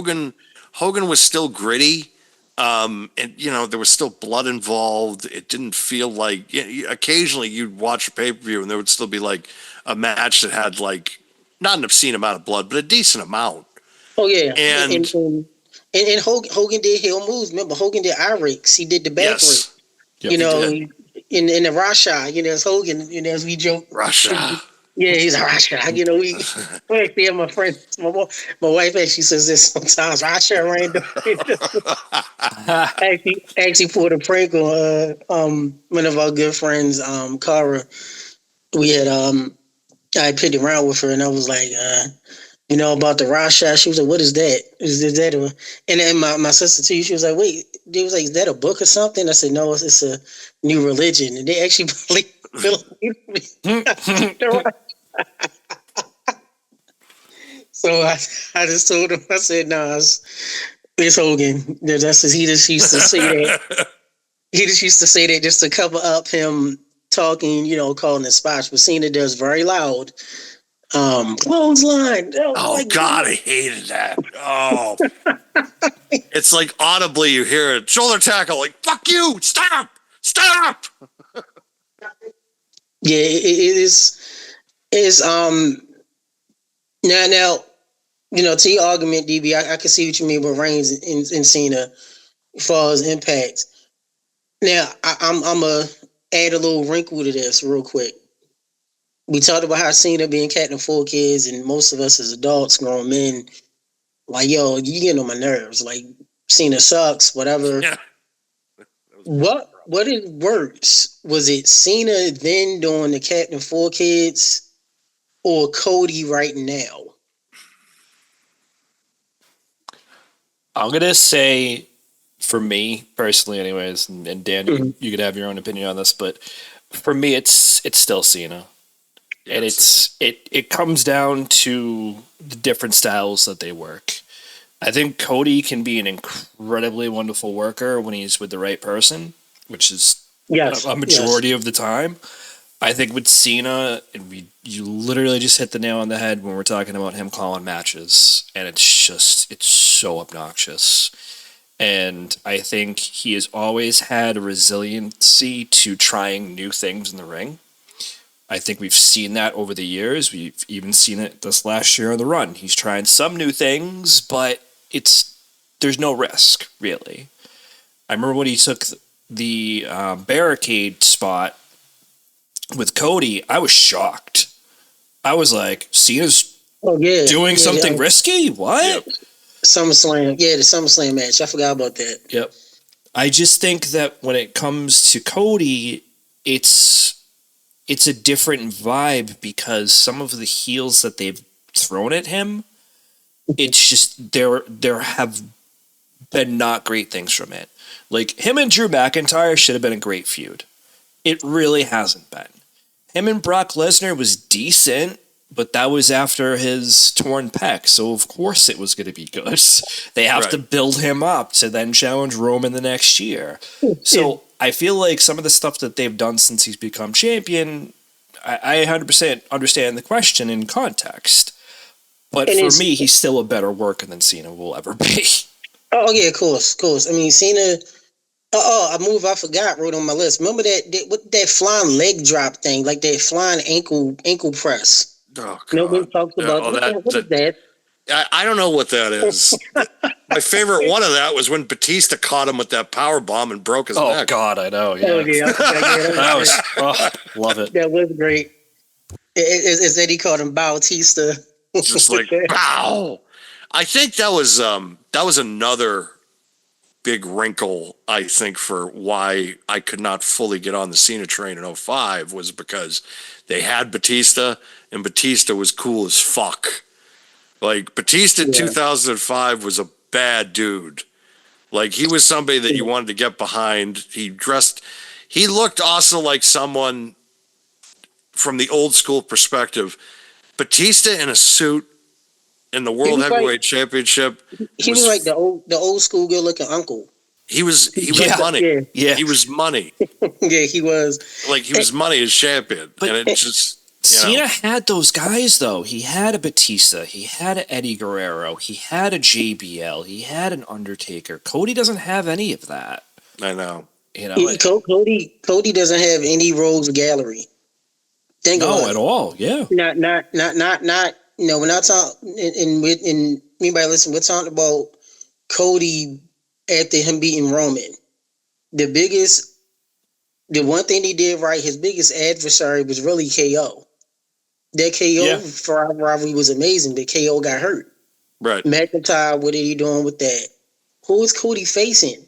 Drew, what are you doing with that? So now KO's hurt. You have Drew, which they don't even know what the hell going on. right. Who is the legit? And the question also to you, really right now, if you look at the business in general, I know we're talking about WWE, but even you can AEW or Impact. It's very hard for us right now to name 5 legit heels. There's no legit heels in the business right now. Not even WWE. Name me 5 legit heels. Somebody that everybody boos, not somebody that's a bad guy that we still like and cheer. An actual heel. Solo. No one cheers him, but no one really cares. I think Solo is starting somewhat to kind of cross over a little bit because he's finally started to let himself kind of become more of a goofball a little bit, and that's kind of helping him.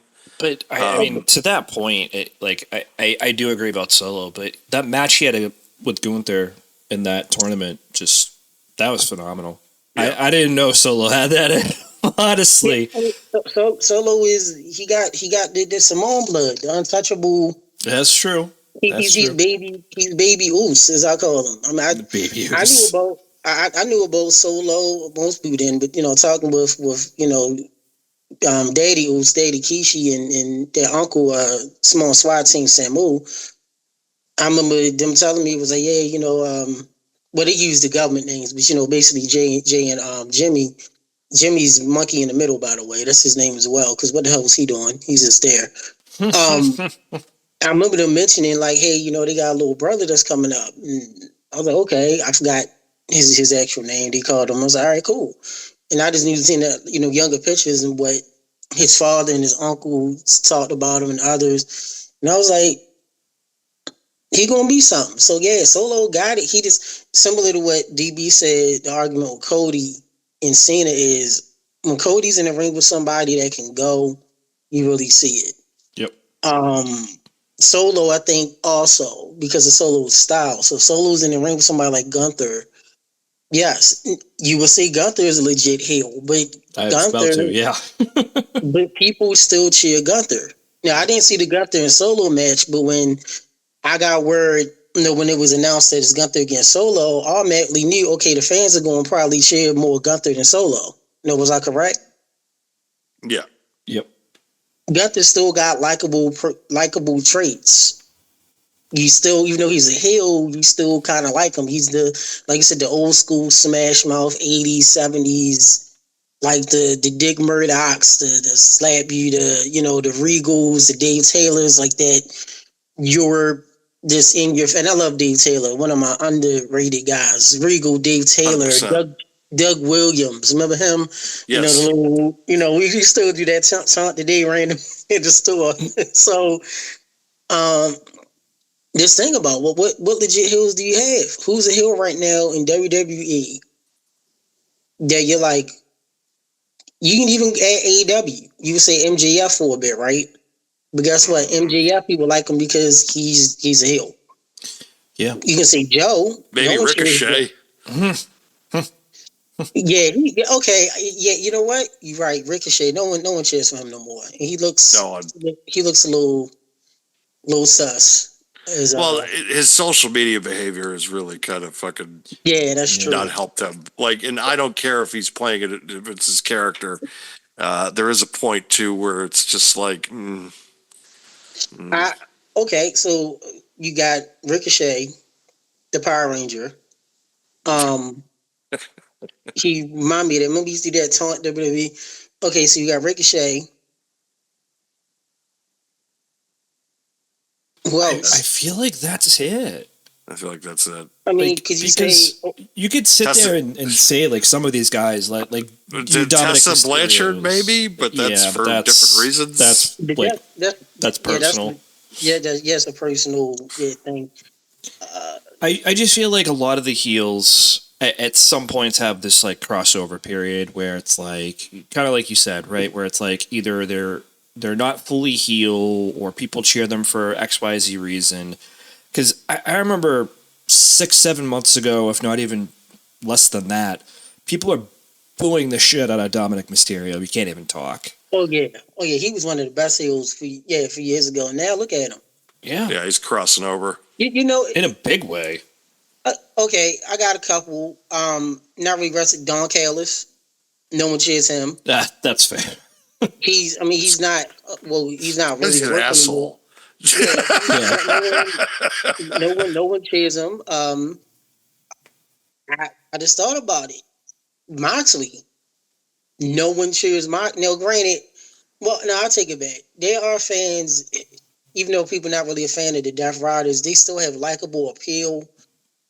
But if you look at Moxley in the ring, even though did y'all see what was it, Full Gear, or I had to be Full Gear. I think I was watching my wife. I think it was Full Gear or something where the little kid ran up and gave him a middle finger. Did y'all see that? Oh, I saw that. Yeah, I did. So I guess we could say Moxley in a way because he's still, we know he's going to bleed every second. He did bled more than all the Saw movies combined. Yep. Plus the few Hostels, and if you watched Hostel 1, I feel sorry for you because that movie never happened. But okay, so what we got? What we mentioned? We got Callis, Ricochet, Mox. Do you say maybe Naya, who's a wonderful person, by the way? Yeah, I guess you could put Nia in that category. Yeah. But Nia's also grown a lot of people too, so. Yeah. I've always been a Nia fan. Oh yeah, I love Nia. Even in her first run, I was always like a Nia defender. So and that's carried over to now. I've always thought that she's been, underrated for her work. And now I feel like the last 2 years, she's really proven that, she's a lot more than, she's not just some botch fest that people thought that she was. And I'll say, Heyman. But if you look at the people we're mentioning so far, we've mentioned 2 managers. We haven't even mentioned, we mentioned 2 people outside of WWE. Ricochet and Mox, 2 managers, Callis and Heyman, Nia, a female. Cody's Road Gallery, who do you have? It's kind of like, I call him Captain America, but really his Rose Gallery is like Superman. That's why Superman sucks. True. I mean, what Rose Gallery do you have? Okay, you got Lex Luthor. Okay.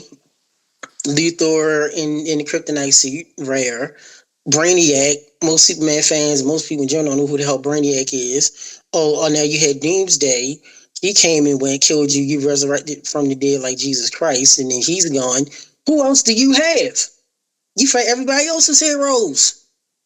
Doomsday, that's the whole DC universe. If you look at Batman, hell, Green Lantern, how does Green Lantern and Aquaman feature the Rhodes Gallery Superman? How? Green Arrow. It's funny. It's funny. Do you remember who Cody's first opponent was coming out of WrestleMania the year he won? AJ. Yep. It was AJ Styles. Wow. That's right.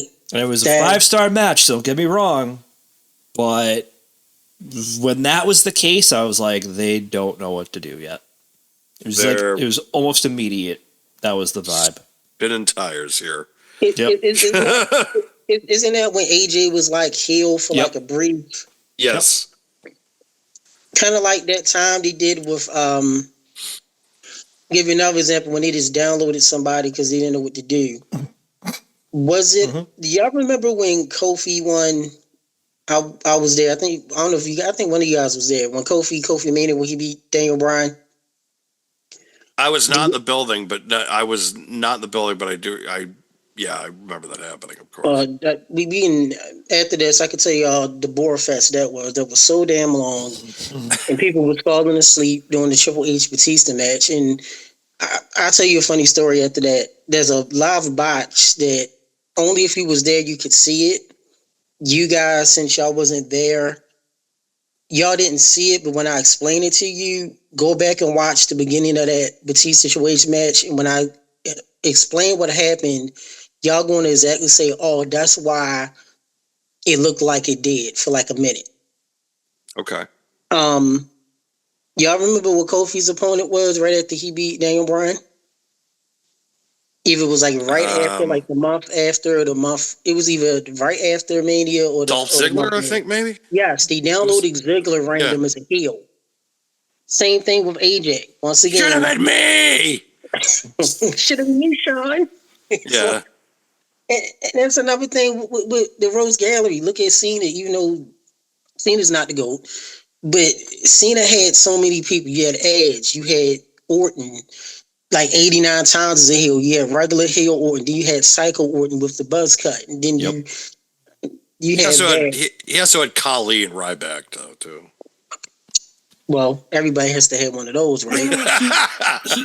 But objectively, right? Like the point is very clear. Like Cody's Rogue Gallery versus John Cena's is just incredibly different. Yeah. Don't forget, Triple H was kind of heel face. Yeah. Michaels was a face, but was kind of mad. Umaga, rest in peace, was a heel. He went against him. Yeah. He went against Henry with the great salmon jacket. You know, the great ruse of retiring. You had face Rock and fat. That's when Rock started getting on roided Rock when he couldn't move. 29 with the goatee. You had Brock as a heel. I mean, already we named all these heel personas that Cena had to deal with. Even when he was Dr. Thugonomics, when he started becoming face, when we dealt with that evil taker that Haven had control of, leading up to that Concrete Crit match. He dealt with JBL, as you said. So, once again, we're naming all of these legit heels that Captain Four Kids had to deal with, and then, gosh, John Laurinaitis, People Power, that was annoying, but he was a legit heel, on screen and off. Again, Nexus, heels. So even though Cena got on nerves, what kind of helped him is because he had all of these threats coming against him. I mean, look at the Horsemen. Look at, Horsemen. Who did they have? They had Dusty, or they had Nikita. They had Sting. Then they had, when Liger was going against him and dealing with Dick Murdoch and Magnum. And then later, the Horsemen had faces, and the faces had heels. They DX and Cody. What do you have? You're just boring. You're here. That's why he's boring. He's big. He's marketable. Now, people, as you said, DB, there's people who similar with you, but Roman. There's a lot of people that know who Cody is. He's the face now. Right. But who does he have to go against? Because we have yet to mention one heel in WWE for him to go against. A legit heel. Y'all had Killings is our truth. Now he's Killings, and now y'all making a split personality. Yeah, they got to book them too. That's the problem. It's like they're very inconsistent with the people they book. Number one, and I mean, to your point, just real quick, I know we talked a little bit about Drew McIntyre. They could have built that, and they were just like, well, we're just going to have him kick him through the new table and then Cody be out for a couple of weeks, then they'll have a match, and they'll be at War Games, and then we'll see what we're going to do after that. And it's like the booking is just so inconsistent. And I get it. Cody's doing a movie. I get it. But like, what about the year prior when you could have built some of these storylines up? Like, what were you doing then? Why is it something where now he's doing movies and you're still not booking anything properly? It's a mess. And the bad thing is, when Cody won the title the first year, Drew was in that great feud with Punky. Yep. Yes. AJ was it AJ hurt, or was he away, or was he doing something else? I think AJ was hurt, wasn't he? He was hurt, and then he came back and he split up the what was it, the Bullet Club or the OC? Yep. He came back, he split them up. He was a heel. He was a heel for maybe like 3 or 4 months. He had 2 matches with Cody in that time frame when he got back. And I think that was basically it, and they turned him face again. So yeah, I mean I know fans been talking about Cody now, but this, with Cena, he had some great opponents and heels, and even faces to go against. Now, who would you guys say would be like Cena's greatest rival? Probably Punk. Yeah, I'd probably have to go Punk. I loved the feud with JBL as well, not for nothing, but I probably would have to go Punk. Punk's a good one. I would have to say Edge. I think Edge is top 3. That's a damn good one. Yeah. I love that feud as well. Only because, so you mentioned top 3, Max. So for me, my personal opinion, I have Edge is 1. Yep. I have Punk 2, Orton 3, Brock 4. Yeah, that's... Brock for me is right on the cusp. Yeah. Brock's 4. Yeah, Brock is 4 for me too. Brock is 4 for me as well, yeah. Because I think Orton I would put 5, but it's not because of anything either one of them did or didn't do. I just love JBL's character. I will always love that character in his feud with Cena. And you got to put Jibble up there as well, because that's the match that really put Cena over. Where, I'm not sure if you heard the stories of where that's when fans and even the boys realize, okay, Cena isn't just white bread face. He could bleed. Remember that blade job he did? He could bleed. He could. That I Quit match he had on Judgment Day 05, I believe. Yeah. 05. And it's the thing, Jibble 2 years in a row. You got the Eddie one in 04, which we know was and then right. Which, by the way, he wasn't even supposed to win that match.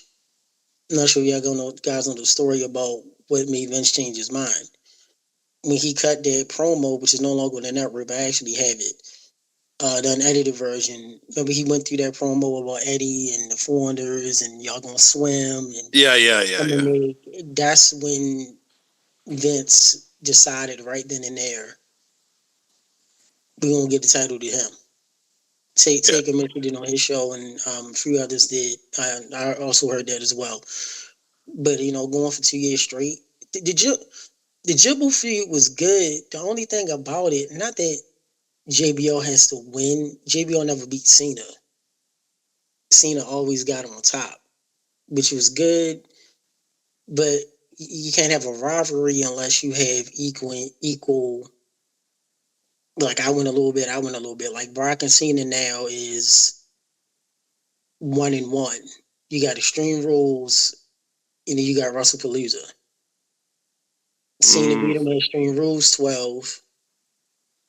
Brock beat him at WrestlePalooza. Well, you forgot SummerSlam 14, which was... Oh, crap. And Backlash 03. No one counts Backlash 03. No, yeah. No one except Dan, apparently. I remembered that, but no one cared. Yeah, no, that's fair. That's fair. But SummerSlam, I'm sorry. That was me trying to be comic book guy for a second. Being like, excuse, Backlash 03, that was the first team. If I wanted to really go deep in the vault, I'd just be like, well, at OVW. OVW, yes, that match. Yes, No, but SummerSlam 2014, which to me was almost like the literal Empire Strike Back, or more or less Dark Knight Rises of Bane versus Batman. oh, Where that's right. that first matchup of just like, I will break your will and your body. Darkness is your ally. The one little kid throughout that whole match chanting "Let's go Cena" as he's getting mauled by the tiger. Like, it's just Stop! He's already dead. God. It was. I have that. I bought that match on Blu-ray. That's how. You know what? I need that in perfect sound and perfect picture. I have to put that down. I have to go back and watch that because I don't know how I forgot. And now that you mentioned it, I was like, wow, it's SummerSlam 14. And you mentioned it. Cena really had some of his best matches with SummerSlams. The one with Jericho was great. I remember that vividly. We had a pay-per-view party. We were mad. The Batista match at 08. Yeah, Batista. Didn't he have one with Edge at SummerSlam one year too? He had Cena. Yeah, it was 06. And that. But the Unforgiven match was a lot better. Oh yeah, the Unforgiven match was definitely better. SummerSlam 13 against Daniel Bryan, which was also the PWI match of the year that year. Yep. Is that the one? Is that the one when Orton ended up cashing in and turning? Yes, that's it. That's the one. Didn't Cena face Edge twice at SummerSlam, or who was he fought twice at SummerSlam if it wasn't Edge? Trying to think here. So it may have been Orton because he faced him in 07 and I think 09. Was it Orton? Because he fought Orton twice in Hell in a Cell as well. Right. Well, they fought like 19 times, like 45 times on pay-per-view. Yeah, that's one of the never-ending feuds, Cena versus Orton. It's a never-ending story. No. Just to let you guys know, for Orton and Cena is 13-7-1. So why does it sound like NFL football? I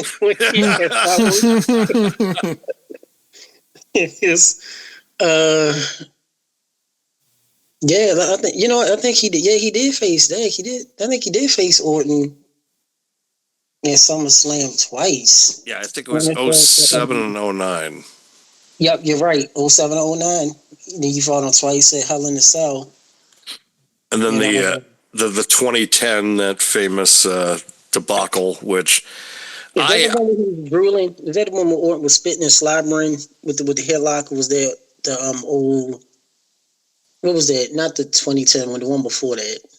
I think it was 2009. That was the one where he was just like the slobbering one.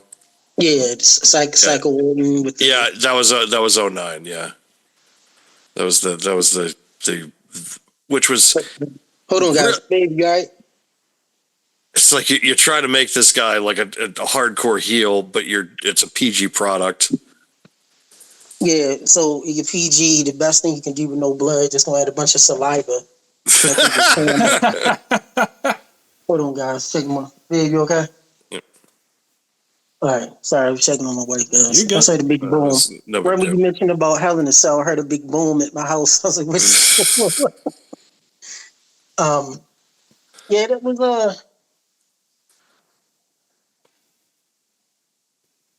it was yeah, okay, so you mentioned Punk being his greatest one. So why would you? Now, I'm not saying I disagree, and I do have Punk down. Why do you feel Punk was his greatest one over, like, everyone probably say Edge, Cena, not Edge, Cena, Edge, Orton, Brock. What made the Punk for you so? The Edge the Edge one, it was a classic, babyface heel. Like you had Edge doing everything he could to just kind of shit in the cereal of Cena, so to speak, right? Mhm. Where it's the same thing with Orton. Orton is just this like psychotic heel that's just this. He's pissed off, but at the same, and just wants to just ruin Cena's career. Period. CM Punk, it's different because CM Punk, it's like he's the exact opposite of Cena, because Cena is the poster child for the company. He's the one that they're going to push no matter what. And they had every reason to push him as high as they did. I'm not going to argue that. Should they have spread the wealth a little bit? Yeah, they should have. And I think Punk definitely kind of pushed him not only in promos, but also he pushed him in ring, because some of his best matches, two of them in the top 10 at least, you go to that one. You can also make the argument for the three matches that were excellent 3 years in a row. The 2011 Money in the Bank match, which is an instant classic, legendary. And then there was the Night of Champions 2012 match, which happened in Boston, which ended up being a draw, which again, another classic match, doesn't really get talked about, because the third one everybody talks about, which I think was named by Bleacher Report Cena's number one match, which was the Raw match that they had to figure out who was going to challenge The Rock at WrestleMania. And it turned out, yeah, and Cena won and then went on to challenge The Rock. But I just feel like that whenever Cena went up against Punk, you didn't know really who was going to win at any time. Like that was I always felt like it was a 50-50 chance either guy's going to win. Where it was like, you knew, and even if it was like, it was every single match that they had, but with Orton and Edge, you knew at some point Cena was going to get his win back. You didn't know when it was going to happen against Punk, though. Any match that they had, any one of them could have won. And it would have made sense. And that's what I thought, that's what makes a good rivalry. That's some good points and analysis. What are your thoughts on this Cena Punk from this year?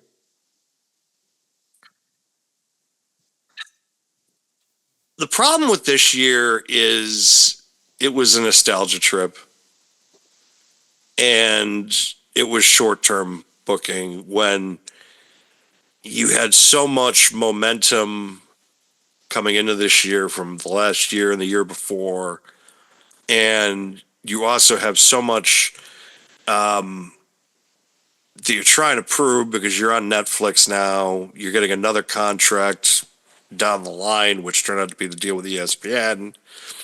And I feel like that the Cena idea of giving him a retirement tour almost kind of handcuffed your booking a little bit.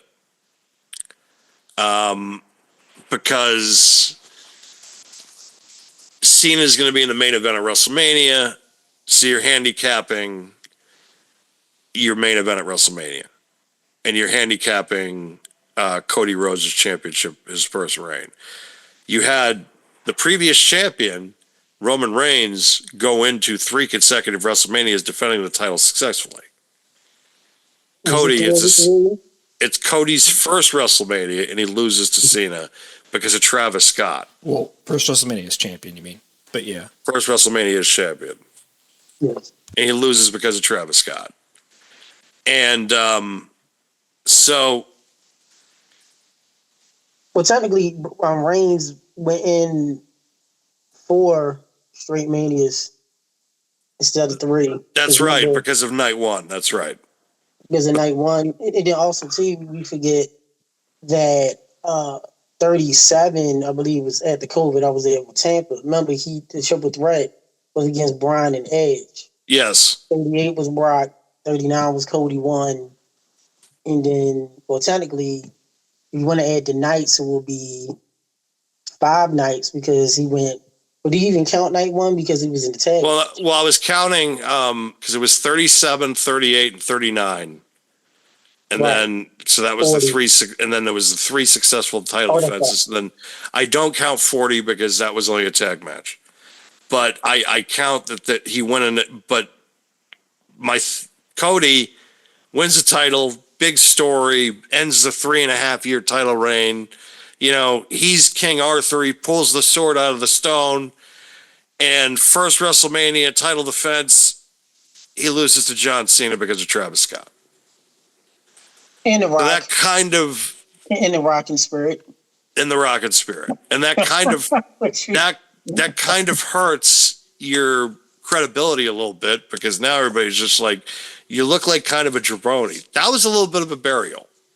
And I think also too, it's how I look at it like this. And when we seen this, we call it the WrestleMania the WrestleMania pack is, and then what you're saying is right. You know, at WrestleMania, everybody kicks out of like every finisher like 3 times. Right.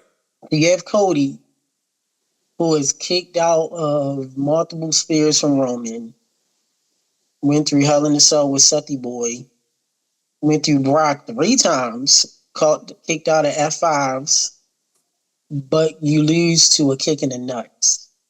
Got a bell shot. And a bell shot. Yeah, that's it. A kick of the balls. That's the only issue.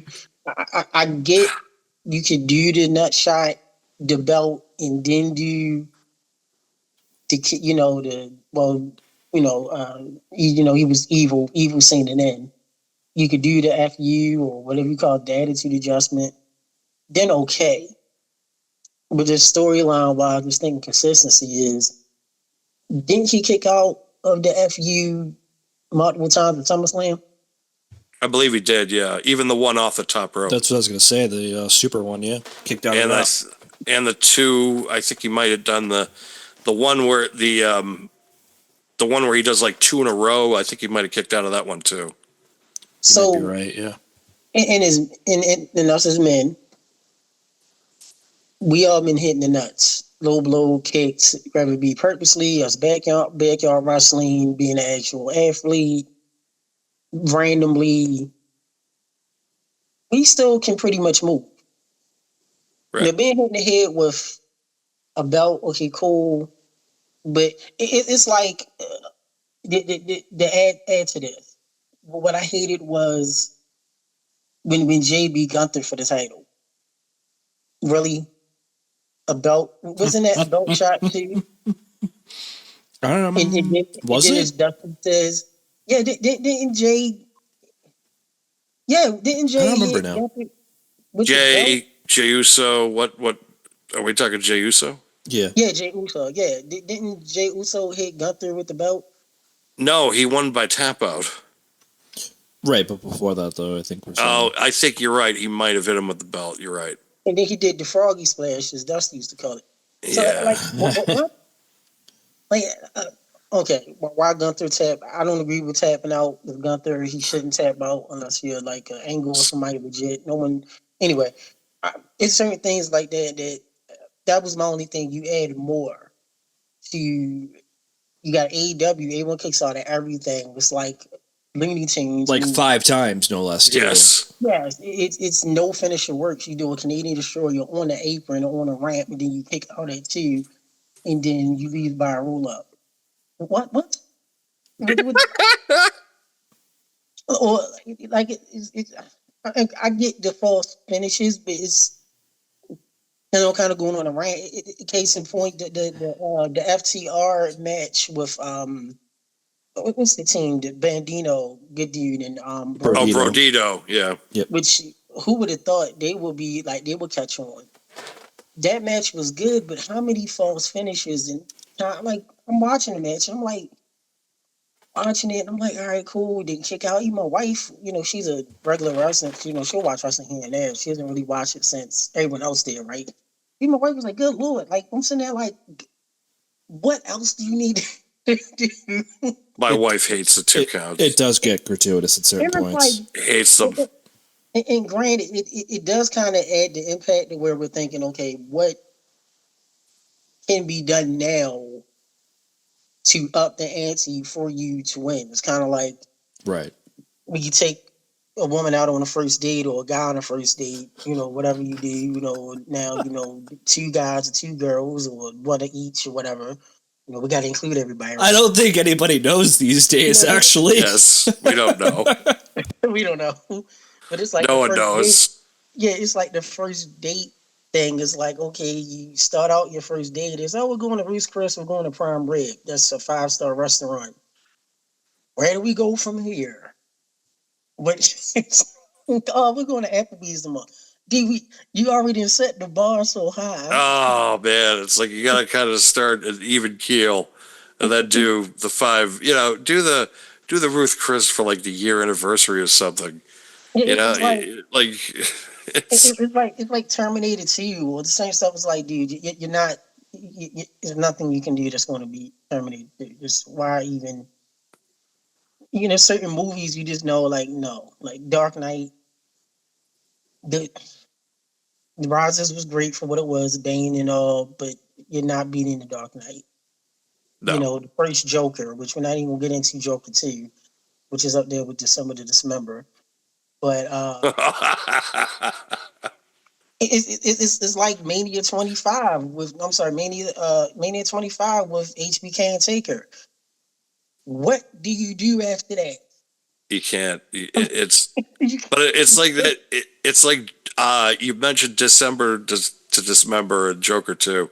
I think more people paid to watch December to Dismember than they did to go see Joker 2.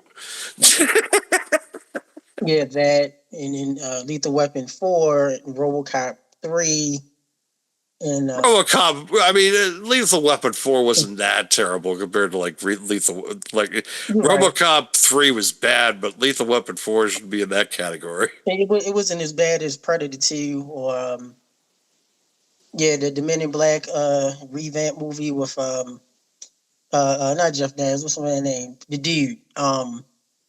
What's his name? The dude from Hemsworth or Liam no, Neeson. the dude from Big Lebowski. What's his name? Jeff Jeff Bridges. Bridges. Yeah, Jeff Bridges. Remember Yeah. that they want to be Men in Black. Oh yeah, Basically, Rip D or something. Yeah, it was R.I.P.D. Watch that. Yeah, I'm sorry. Can we cuss on here? I know we're talking about Cena. yeah, that's fine. Yeah. Well, at least Cena didn't say suffering succotash. Oh, we forgot. Cena also dealt with Jericho as a heel. He dealt with The Miz. See how we keep naming all of these heels that Captain Four Kids had to deal with, and Cody has none. What made Roman great to your argument with him having maybe a bigger impact than Cena, which to crossover stream currently in them 4 years, I can see why. Now of course, because of merchant legacy, no. No, I mean, Roman Reigns got merch sales, but it's not on Cena level. We know that. Roman doesn't go see the sick kids and stuff. Not saying he doesn't care, but and plus, with him having leukemia and all of that, you can't really expect him to be a great guy. We also don't know if he's also he doesn't seem like the type of guy that would go out of his way for like the cameras to be around if he's out there. Nah, some people just private. Yeah. I mean, look at what Cody said. Cody mentioned how him and Roman never really talked unless it was a match. Yeah. And it's not that Roman is being, a male part or anything. Some people just more private. They're more quiet. They just had a conversation on the set of Street Fighter, which I'm very interested to see because that movie, the casting choices are very weird. Have you seen the Guile shots that got released today? Cody as Guile. No, I did not. I actually, you know what? I'll send it to you He right looks now. like a goofy fuck, man. That's all I'm I'll gonna send say. it to you right now. I thought Roman looked pretty goofy too, not for nothing, but Roman doesn't look as bad as As Cody Cody, does. Cody, yeah. Cody, it's just like, oh boy, Am I oh wrong for boy. saying like Roman? Why did he just play as like T-Hawk or something? Or like Akuma was one of my favorite characters. Like, Yeah, that makes sense, I guess. I okay, I'm don't looking know. at this now, guys. Let's see. So you have random black dude. Okay, that's 50 Cent is Balrog. Well, because we know being nerds that we are some things, Balrog's name really isn't that in Japan. 50 Yeah, Cent is yeah. Balrog. That makes sense. Who the hell is this? Is M. Bison? Who was this dude? Oh, I know him. David, whatever. David D. something, blah, blah, blah. Okay, he looks more like a Soviet Mother Russia. He looks like a Nazi, doesn't he? Excuse me if that's okay. Like he looks like one of those like Inglorious Bastards, Chris Christoph characters. That's who he reminds me of. But that looks good. That's funny. Um, who is this? Is Dawson? I don't. I Who didn't the even hell is look. this? Okay, I have he no looks the idea. part. Don't know who you are. now I gotta go back and look at it now. 'Cause some of them I didn't really look at too much, but Okay, Joe, so I love it with Roman Reigns. By the way, it's not just Roman Reigns; it's Joe. A no, it's actually his real name with te- Roman Reigns. technically his first name isn't That's Joe, but yeah, that's close interesting. enough. That's very okay. very interesting. The Chung Li lady looks good. Um, so did the Chung Li girl. Y'all gonna laugh at this. Remember the Street Fighter movie? Kylie No, Minogue, yes. Legends of the Fist. You know what I'm talking about where what's my man named McDowell, the actor, but with the Neil McDowell, remember he played Bison? Oh no, that was Raul Julia. Yeah, it was Raul Julia. No, Yep. no, no, no, no, no, no, no. I went to the movies to see that one too. But remember it was another Street Fighter where Oh, was it? Taboo played Vega. I don't remember Remember? I that. don't remember that one. Wow. It was called Street Fighter, because I went to the movies to see this with one of my brothers. Oh, is that the one in like the 2010, like Yeah. 2010 or something? Assassin, no. Yes, 2010. Yeah, I don't even. I remember it being released, but I don't remember like even recall anything about it. Um, Let me see. I'm gonna tell you real quick. Now I'm gonna say Taboo did look like a good. Um, he did like a good Vega. The best Vega to me was the guy that played Vega in the original Street Fighter movie in '94. You guys remember him? Somewhat. Yeah, it's The not ringing a two. bell for me.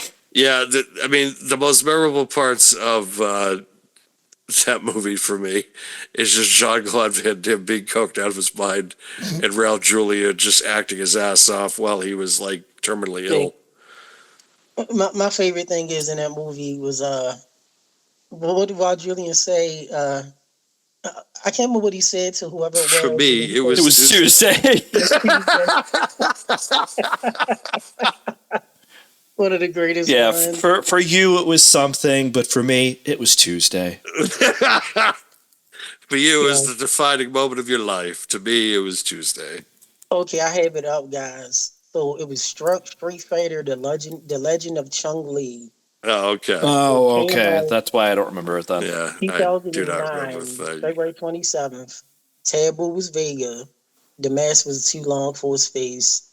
Um, I love the actor Neil McDonough played Bison. Michael Clark Duncan was in this. Oh, jeez. Rest in peace. What was the girl that played Cammy? She did a good job. Where is she at? Chris Klein was Charlie Nash. Watch Charlie in this movie. Nobody really knows. Who was the girl that played Cammy? She looked pretty good as Cammy. Anyway, those let me go back. Guy playing Jason Momoa is Blanca. That looks good. My man, the great actor, he was in Raid Redemption. All guys, you guys watched that movie or not? one of the greatest fighting movies of all time, Rape Redemption 1 and 2. He's the one that's playing Ryu. And I think he played in Mortal Kombat, the movie. The one that came out a few years ago. Akuma. Reigns actually, he looks good as Akuma. He does. With the... Who is this skinny dude as Ken? I don't know. Who is this? I don't know who half these people are. Yeah, No, I was actually thinking the same thing. I know a few of them, but not many. Not many. I'm here, guys. I don't know if you guys can see me. Okay, maybe because I'm a big movie buff. Let's see. Guy playing Ken, Noah Centineo. Okay, I do know who he is. He's been in a couple of movies. Okay, I have seen him before. He played in Black Adam with The Rock. He was in Warfare. Yeah, okay, I've seen some of his work, so I do recognize his face now. Well, you saw that movie? No, I was not watching no Black Adam. The hell, not watching that. No, you have to pay me to watch that. Pay me in cash. I need hard money cash if you want me to see this. Legit buy me a drink, something. I don't know. Oh yeah, so the guy playing Rod, you guys, great actor. He's in Bullet Train. Oh, I got it mixed up. He's not the guy that was in Raid Redemption. Another great actor. Have you guys seen Warrior? The 3-season series that's on Netflix based on Chung Lee, the Chung Lee story that Chung Lee wanted to do a series on. I have not. I didn't even know that was a thing. Yes, same here. It's great. Watch, it's on Netflix. He's the main character in Warrior. He played in Snake Eyes. Who the hell remembers this? Snake Eyes 2021? No one watched that. He was in Bullet Train, which is a great movie. Boy Kills World. Haven't watched that yet. This is Peaky Blinders. He was in Fast and Furious 6. Who the hell watched Fast and Furious at the part 4? I know some people. I Are know you people too. one of them? No, not me. If I watch them, it's like I'll catch it if it's on TV. Otherwise, I'm not going out of my way to seek it out. I'll tell you this with these, and this is what we do, fans, and we be talking about Captain Full Kids, his legacy and stuff. We talking about movies and all. I watched, of course, I remember the first Fast movie. I saw Too Fast, Too Furious, not in the theaters, but I saw it. It was all right. I never watched Tokyo Drift. I did watch Fast 4. But when Fast 5 came out, then that was the one with The Rock, or 4 was The Rock. Yes. Now, I remember that movie. That was the one where a sports car, beat a head-to-head collision with a 18-wheeler truck. And when the truck fell, I legit, and my cousin will tell you, I took the movie out and I snapped the DVD in half. I'm not watching this. I understand disbelief. Like The Rock is so strong, we could just flex and bust the actual cast. Johnny's got to go to work. I thought that the Transporter movies were beyond comprehension. You have to be brain dead to watch this movie, and it made no sense. How does Didn't make any sense. wheeler? Okay, I see Cody is Cody. Cody Rhodes is not built enough to be Gal. Sorry, guys. Husband moment, real quick. Y'all can edit it out. That's fine. The guy said hi, man. The wife came in and they can't see you. All right, You know, we can pause it for now. Hold on, guys. Cody, okay, I'll say this. Recording in progress. Cody's face and his hair looks the part. He looks like Guile. Yeah, but the Yes. rest of them sure as hell doesn't. But he's too small. Like John Claude, he had the build to be Guile. Even though he Yes. didn't have because he didn't have the flat top. He had like the little slick Mighty Ducks. Remember all the white dudes? Sorry guys, y'all white. But y'all get what I mean, brothers. Remember all the y'all had remember all y'all the white guys had the degrees of the Moose, Mighty Ducks, Emil Estevez, Charlie Sheen. Oh yeah, that. Oh, yeah. the jailback or whatever it was called. Joe Yeah. Mac, right? The Pat Riley, so to speak. The Pat Riley. The Pat Riley, or shout out to the what's his name? The unsung greatest villain in Disney history, the evil coach from Mighty Ducks 3. Oh fuck that guy. Sorry about him. Oh, sorry. the most unrealistic sports movies in the history of anything. Like that's what the Disney created in the 90s. They created that and then Angels in the Outfield. Like, Tony Danza is going to be a top starting pitcher in baseball. Disney created Disney's going to make Tony Danza top starting pitcher in Major League Baseball. And Danny Glover went from cussing to saying I'm too old for this shit. Oh man, fighting the Predator in what was it, Manhattan or New York, or fighting it in like the streets. He's in the streets of LA fighting the Predator. And then they say, he's an angel. He's managing the fucking Angels. Oh, he was managing the Angels. And the only reason he's winning is Christopher Lloyd, who's named Al, because he stole an umpire's hat, the thief. He's a thief, and he's an angel, but he's a thief. He stole an umpire's hat. Speaking of which, with my sketches, I had funny compilations, like crossovers. So now you gave me an idea of have Al from Angels in the Outfield, Christopher Lloyd meet up with Denzel Washington, Angel from Preacher's Wife. Not only, but also, was he kind of an angel in the heart condition too with Bob Hoskins? He's done this twice. He's done this twice now. Oh, we gotta call. Hey, babe. Didn't Denzel Washington have a heart condition and Preacher's Wife was the angel? Remember Preacher's Wife?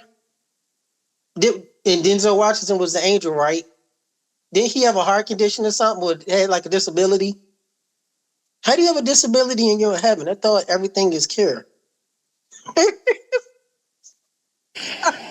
that's you, DB. I'm sorry.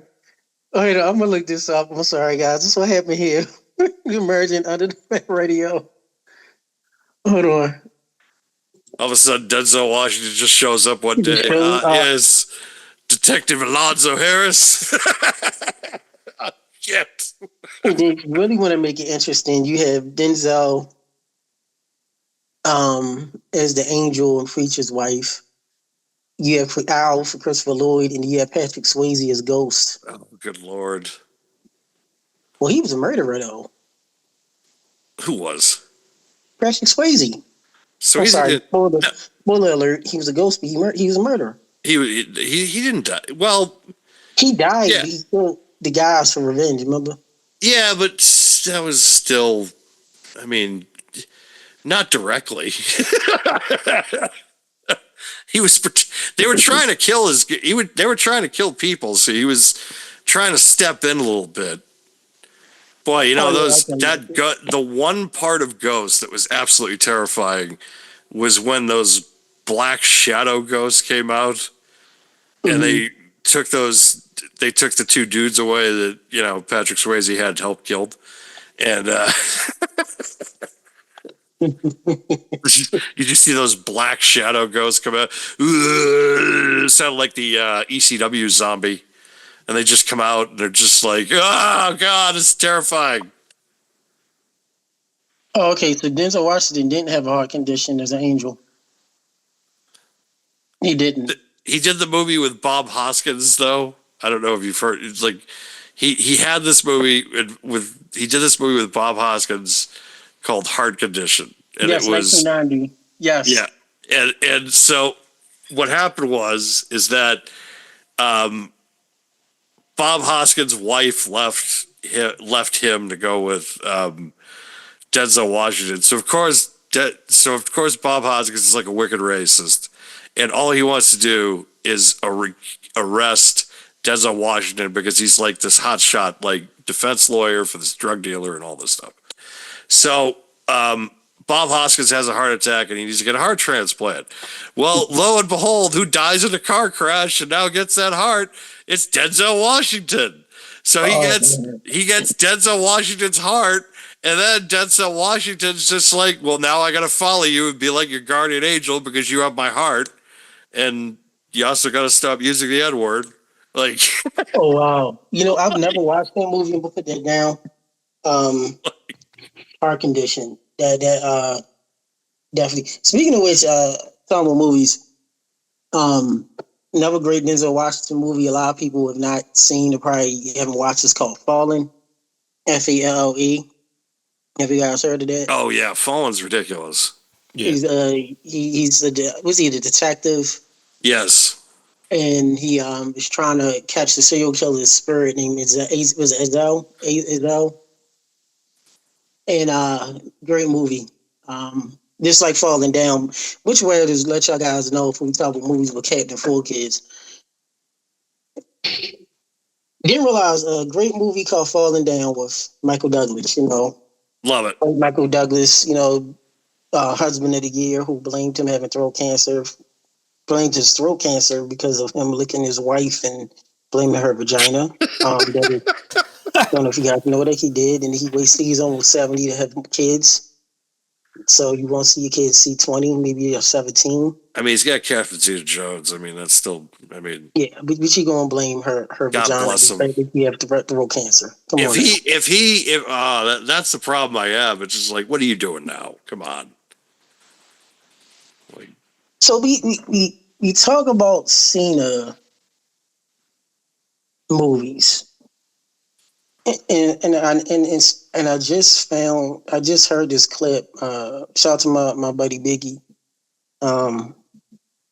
big wrestling fan. He sent me this clip where CM Punk. I don't know when he spoke on this. I don't know if this was doing him a Colt Cabana with friends or he talked about it recently. But have you guys heard the story about when he was champion? And he met with Triple H, and they wanted him to do a movie. And yes. And Punk kept telling Triple H that's doing the European tour, and then they end up giving the movie 12 rounds. Now Punk said it was Orton, but it actually ended up being Cena. Right. No, I'm sorry, it was 12 rounds too. Which is Orton, yeah. Orton, yes. So Captain Full Kids was in 12 rounds. Haven't seen it. WWE movies pretty much suck. Just to let you guys know. Yeah, no, that's for sure. Anytime I see that logo, I'm like, I can't. No. It's kind of like what are some of the movie company logos you see? You're like, oh my gosh, this Canon. movie. Okay. Except I've appreciated Canon over the years. Oh yeah, Canon is nostalgic, is great. It's so bad it's great. It's like, okay, I'm okay with this. And after the show, I'll let you know this. When we're done the show, call me because I'm friends with a known Canon director. So if that's something you want to interview, I could tell you who that is, and I'll give you his information. Nice. Canon. I guess Bleem House now is kind of hit or miss. Because remember, Bleem House was like hitting everything out the park for a while, and then they lost faith with me when they did the Halloween trilogy. Like the first two were. I mean, the first one was great, and then the second one I really liked too, even though it wasn't really acted well, and the script wasn't great. But I did like the fact that Michael Myers was literally the most like. Michael Myers in that film was Brock Lesnar in 2014. He just destroyed everything. It's the Death Tour. Yes, that's what we call it. It's like Vader in the early '90s. Is Okada when he cared about wrestling in New Japan. It's Muda. Yes, it's just like it was, and then you have the third one, which is Corey the movie. Like, oh gosh, And you know, Mac chimes in because you just you had to I mention hate that movie. and you know what's bad, and this is all going to translate to Cena. We're going to segue this to Cena. We find a Why? way, folks. Oh, Life finds a way. yes, life will find a way. Like the degrees of Kevin Bacon, there will always you will not be able to get past three. Everything in life now will correlate a segue to Captain Full Kid Cena. And my all time favorite horror movie icon is Michael Myers. My wife hates Michael Myers. No, I I have a agree Michael Myers in my house. 100%. Yep. I have a Michael Myers mask. My wife hates Michael Myers. She don't like seeing him. I played a prank one time where I just popped behind. We had at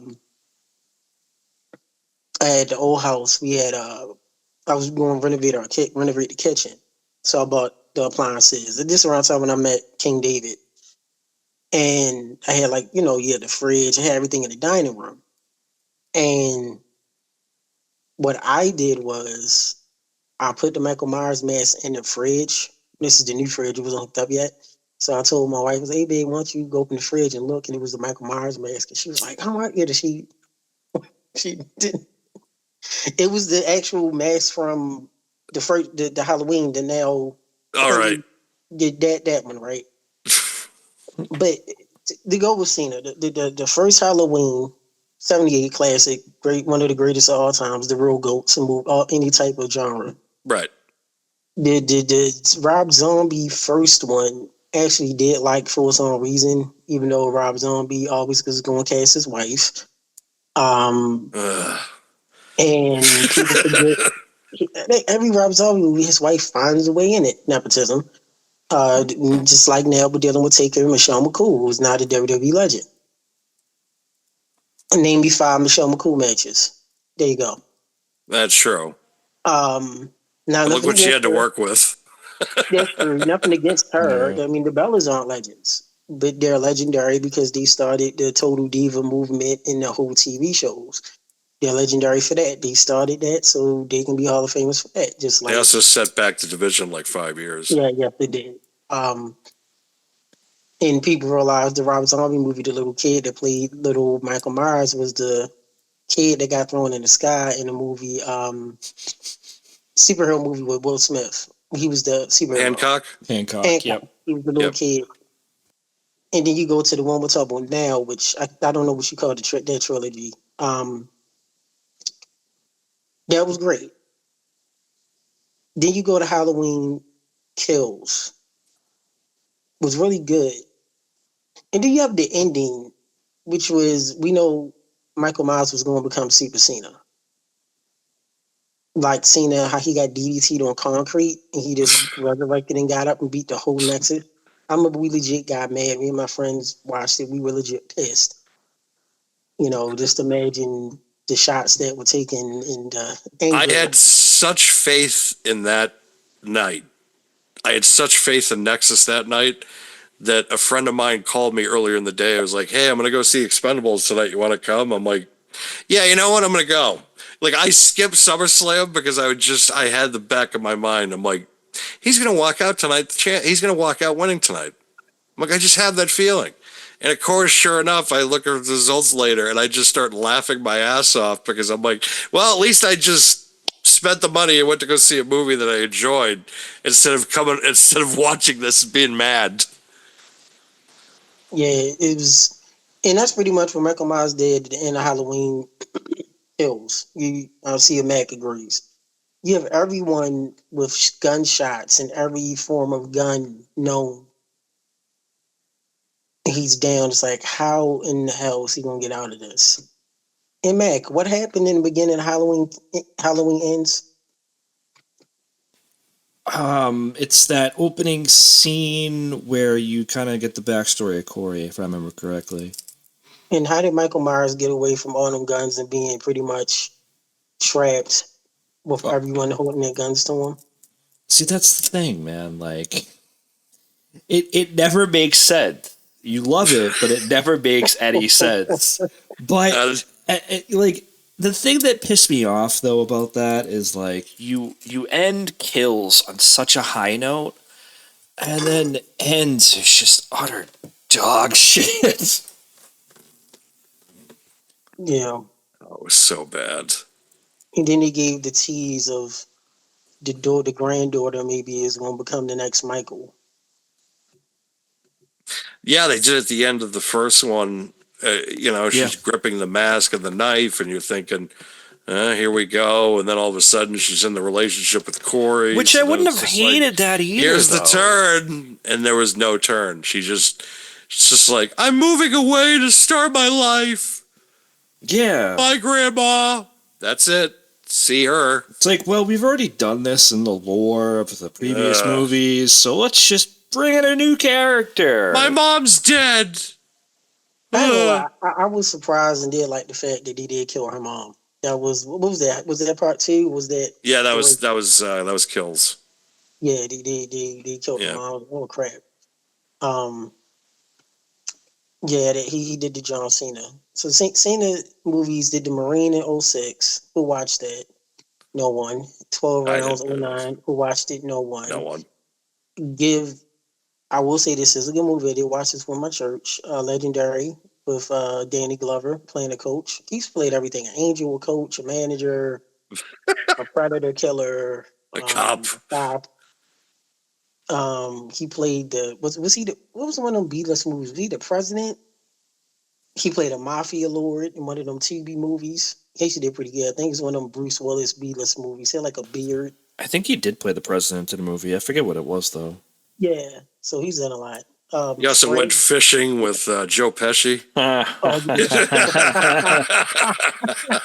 He did.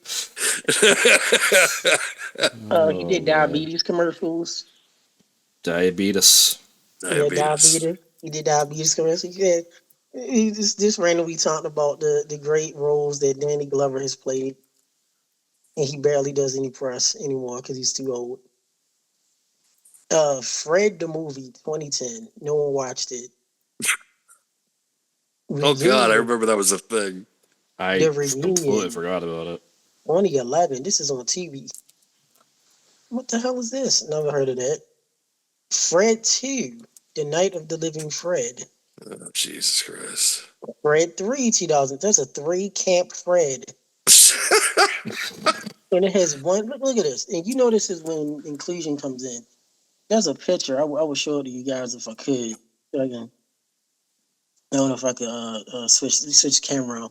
This has every type of kid. You have the the one token black kid, the nerdy white kid. Well, you have the too happy white kid, probably has ADHD. You have the nerdy, that's a girl in the middle with glasses. You have the fat white kid and the Asian girl. Way to go. Here you go. Look at it. Look at this. Hold on. I don't know if y'all can see. Nah, it's your background. Background. Oh, the background. Yeah. Let's see if I flipped the back to me. That's all right. See, yeah, we cool. know it's the whole. No, you described it perfectly. It's like it is a girl. Scooby Doo, WrestleMania Mystery 2014. Why does Rey Mysterio look like Phoenix Jr.? Like what's his name? Phoenix from the Bros? He looks like Phoenix.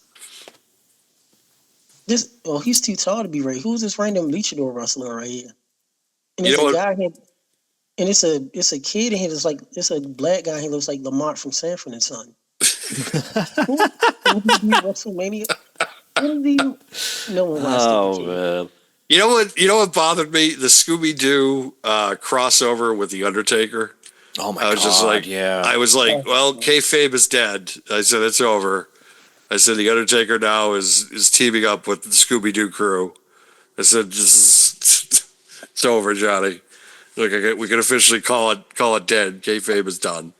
Yeah, it's pretty much dead. The Flintstones and WWE Stone Age SmackDown 2015. This movie wasn't even an hour. It's only 52 minutes. Okay, most people did like this approach. Trainwreck 2015. I'm not watching that. Oh yeah, that was when Amy Schumer was marketable for 5 minutes. Yeah, so she bombed when that Netflix stand up. Oh God. And she's regulated to doing random B-list TV shows and random commercials. Daddy's Home. He wasn't that cameo. That was okay. Sisters. What is this? 2015. Um, chick flick. Surfs Up 2. Wave Mania with the what are these pigeons? Oh God. Okay, some movie called The Wall. Rated R 2017, Amazon Prime. I think that was like some war movie. Yeah, it's a war movie. Yeah. Daddy's Home 2. Psych the movie, which Psych is cool. Ferdinand. It was some animated movie. Yep. 2017. Okay. Right? Okay, Cop Blockers. Okay, we know about that. People did watch that 2018. Playing with Fire with Kay and Peele or one of them. Which I don't know which one is the one that's bald head. Is that Kay and Peele? I don't even know. Yeah. I can't tell. I forget. Might be Peel. That's K. That's K. Keegan. Okay. Keegan. Yeah. It's Peele is the one that has the wide smiley face. Looks like an anime character. Got the real wide mouth and Gotcha. wide face. He's the one that writes the movies. He was in Doolittle with Robert Downey Jr. Oh, he was a voice. Yeah, it was a voice. I think of like the dog or something. Well, we can get into Robert Downey Jr. too. Now he's Iron Man. Now he's Doctor Doom. Yes. And also Edward Scissorhands. When they need to make that rated R. Sherlock. He's Sherlock too. Oh, Sherlock. Yeah, he was Sherlock as well. Actually, Edward Scissorhands was Johnny Depp. Yep. Oh, Johnny Depp. Sorry. Yep. Same spiked hair. You're right. Same though. That makes up. Yeah. F9, the Fast Saga. Oh yeah, it was Dominic Toretto's brother. You know, because Family. can't wait for Fast and the Furious. We go to Olive Garden because you're here, your family. Fast and Furious, the family cookout. Go ahead, Ed. Can I get the Italian trio? Because when you're here, your family. Because I brought my family. Set them at like a PSA meeting. Say if Dom have a kid, it's all meet up family PSA meetings. Oh, Suicide Squad. Well, that was great. Which turned into Peacemaker. Vacation Friends was 2021. I've never heard of this. I think this is the what's the black dude? Hannibal Buress, I think is his name. The one that be with Eric Andre's show. You know what I'm talking about? Yeah, no, I know. I think you're right. I think it might be Hannibal Buress. Yeah, he always like he sleep. Yep. The Bubble. Was it some Land Before Time type rated R movie? Some kind of like dinosaur lizard kaiju movie. I know Will Ferrell did one of those movies, but I don't know if Cena did. I don't remember though. Cena's a lizard person. It's been confirmed. What's up? He's a lizard person. He's a lizard person. Yeah. I am the lizard queen. He's a part of the Illuminati as a lizard person. Oh yeah, you know he is. The way he talks, when he talks, he doesn't move. Like when you watch his interviews, like on CVV or his promos are terrible. Like he's had the same because they're just monotone. Like they're the same. Like he doesn't yell or he's just like.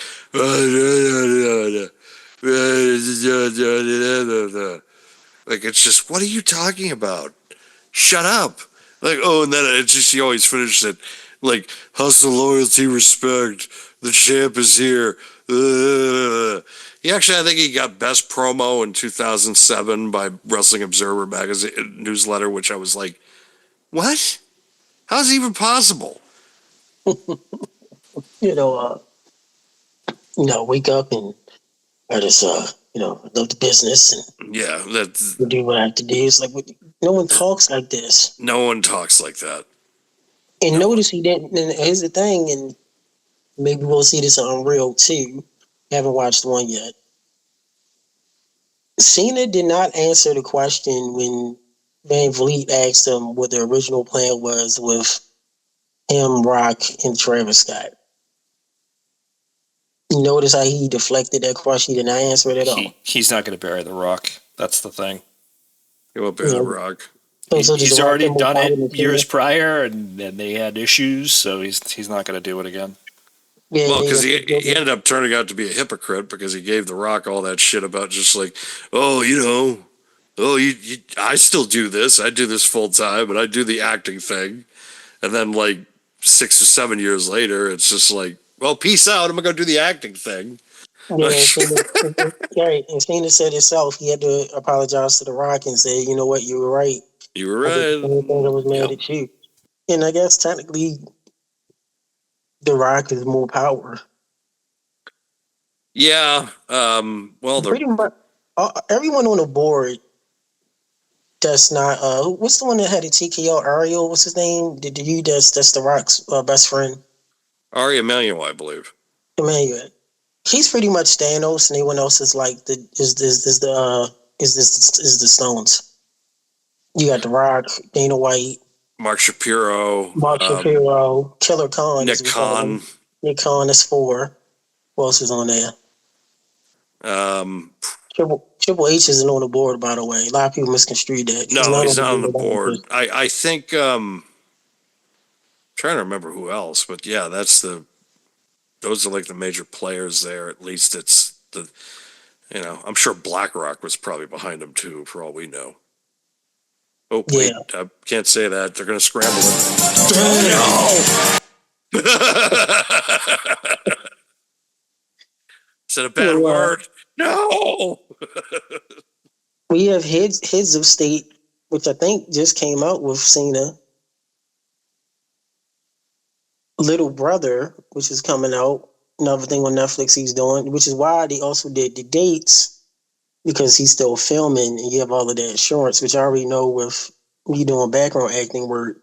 That's why they had to do the tour.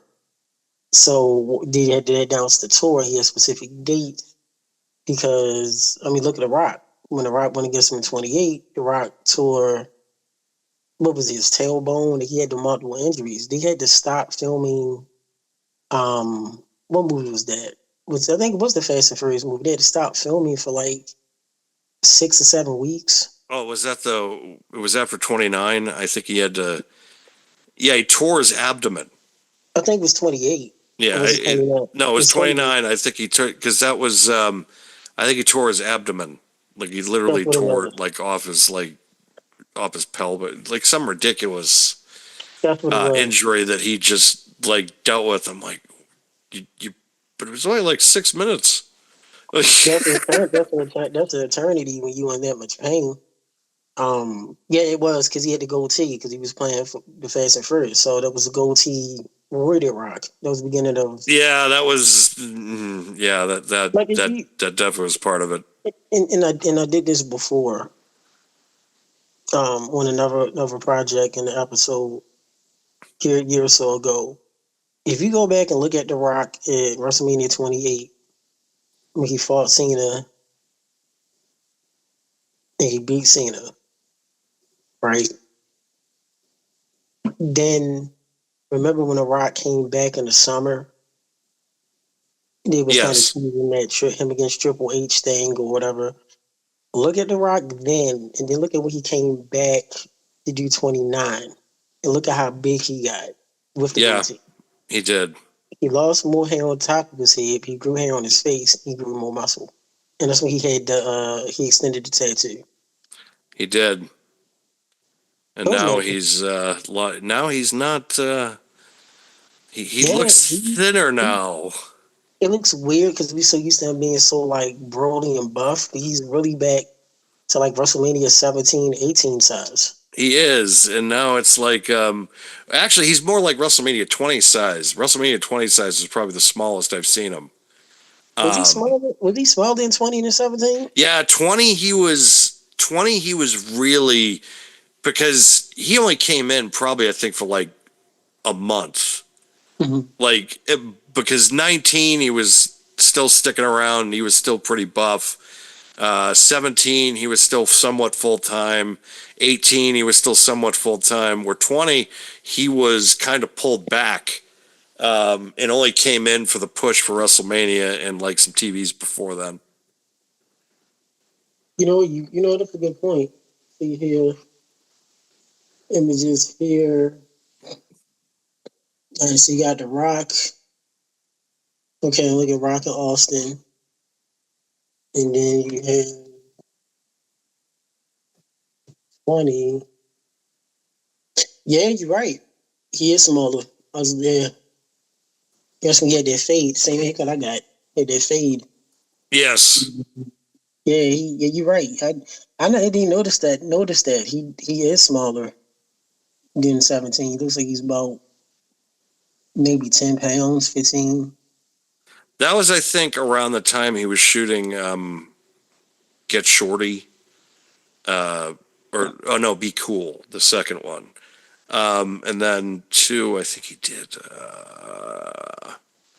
around that time. I forget. It was definitely Be Cool because of the goatee.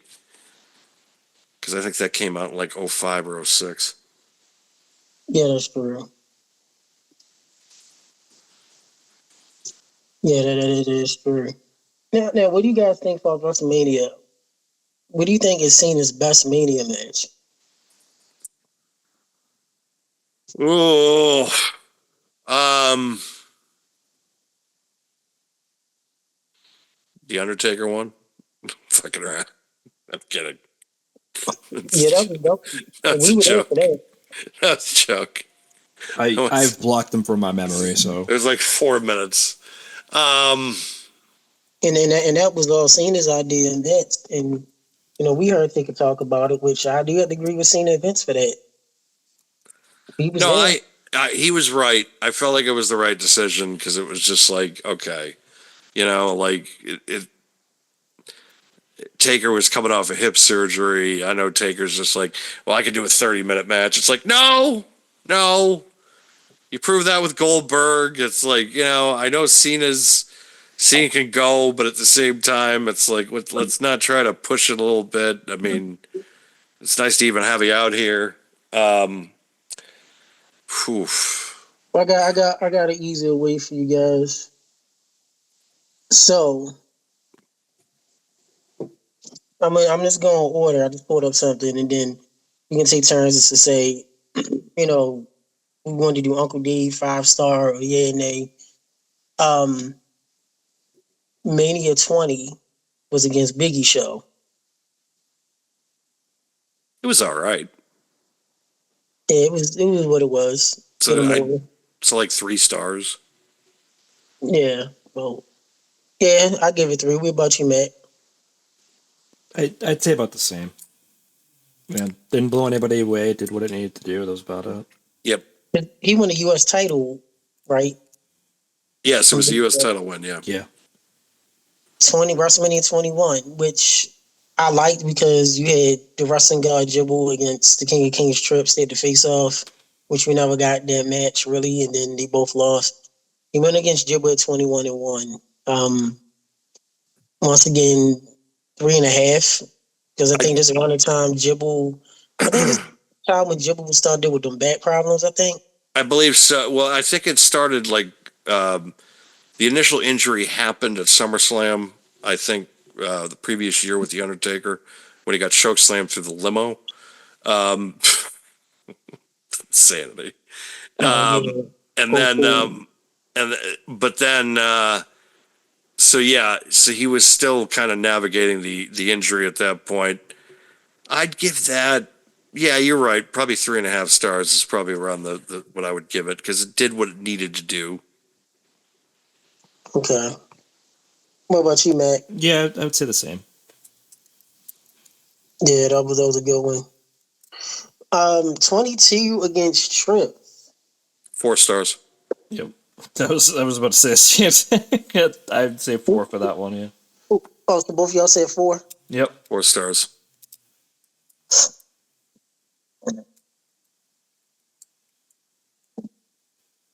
And then 23 again. Sorry. Go ahead. I didn't mean to cut you off. No, you fine. I'll give this I'll give it 3.75 because, and I only give it that because of, and you go at DB and talk about 23. I was going to give 23 the same rating. At their match in England was a 5-star match. Actually, it was the match of the year in 2007 by Pro Wrestling Illustrated between Shawn Michaels and John Cena. That, of course, was the rematch that was from England on Raw. But the WrestleMania match was also really good. Really doesn't get talked about enough. That's one I would probably give like 4.5 stars out of 5. Yeah, I'm with you. Yeah, I'll give about 4.5. Mac. This is at a point where I stopped watching, so I will probably agree with everything you guys say at this point because I just I couldn't keep doing it. I have to go back and watch them all at this point, the ones that I've missed. I mean, because like Dan said earlier, like once it got to a certain point with Cena, I just checked out of wrestling. Checked out.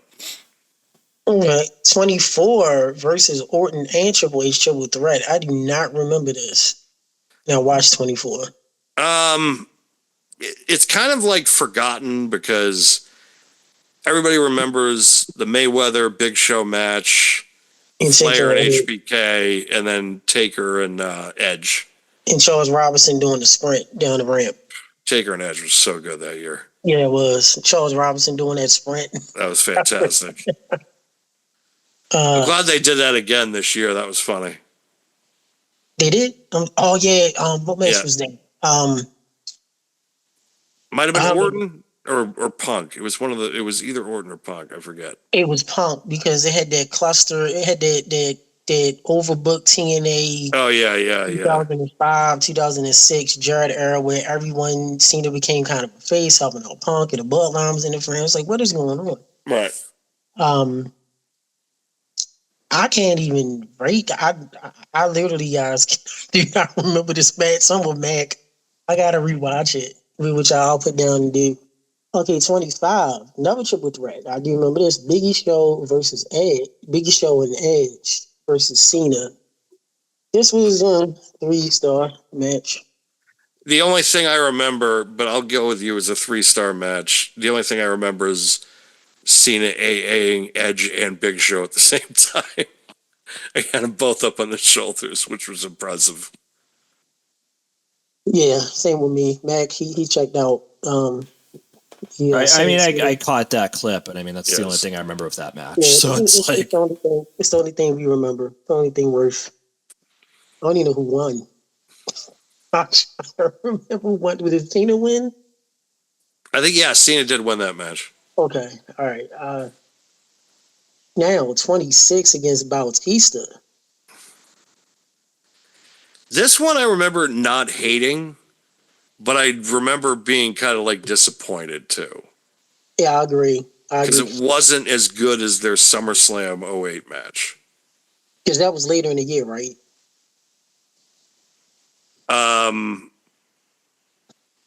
What was that? That was later in the year. That was a rematch, right? No, the first match that they had was SummerSlam 08. That was the first head-to-head match they had. And then then they had WrestleMania 26, which was in 2010. Oh yeah, 20. Yeah, the SummerSlam match was better. Yeah, this one I agree. It was like 3.5. It was decent. Yeah, it was decent, but nothing. Yeah, I'd give it 3.5.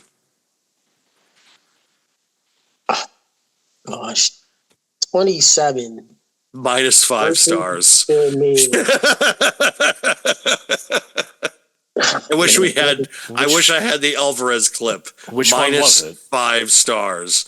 Mania 27 was against The Miz. Decided the special guest, whatever that means, and he wore them same minus 5 stars. In the same shirt every week. The Miz got concussed. I'm not gonna give it a -5. I could tell you some -5 matches. This is like one. I'll give it one. I'll give it one.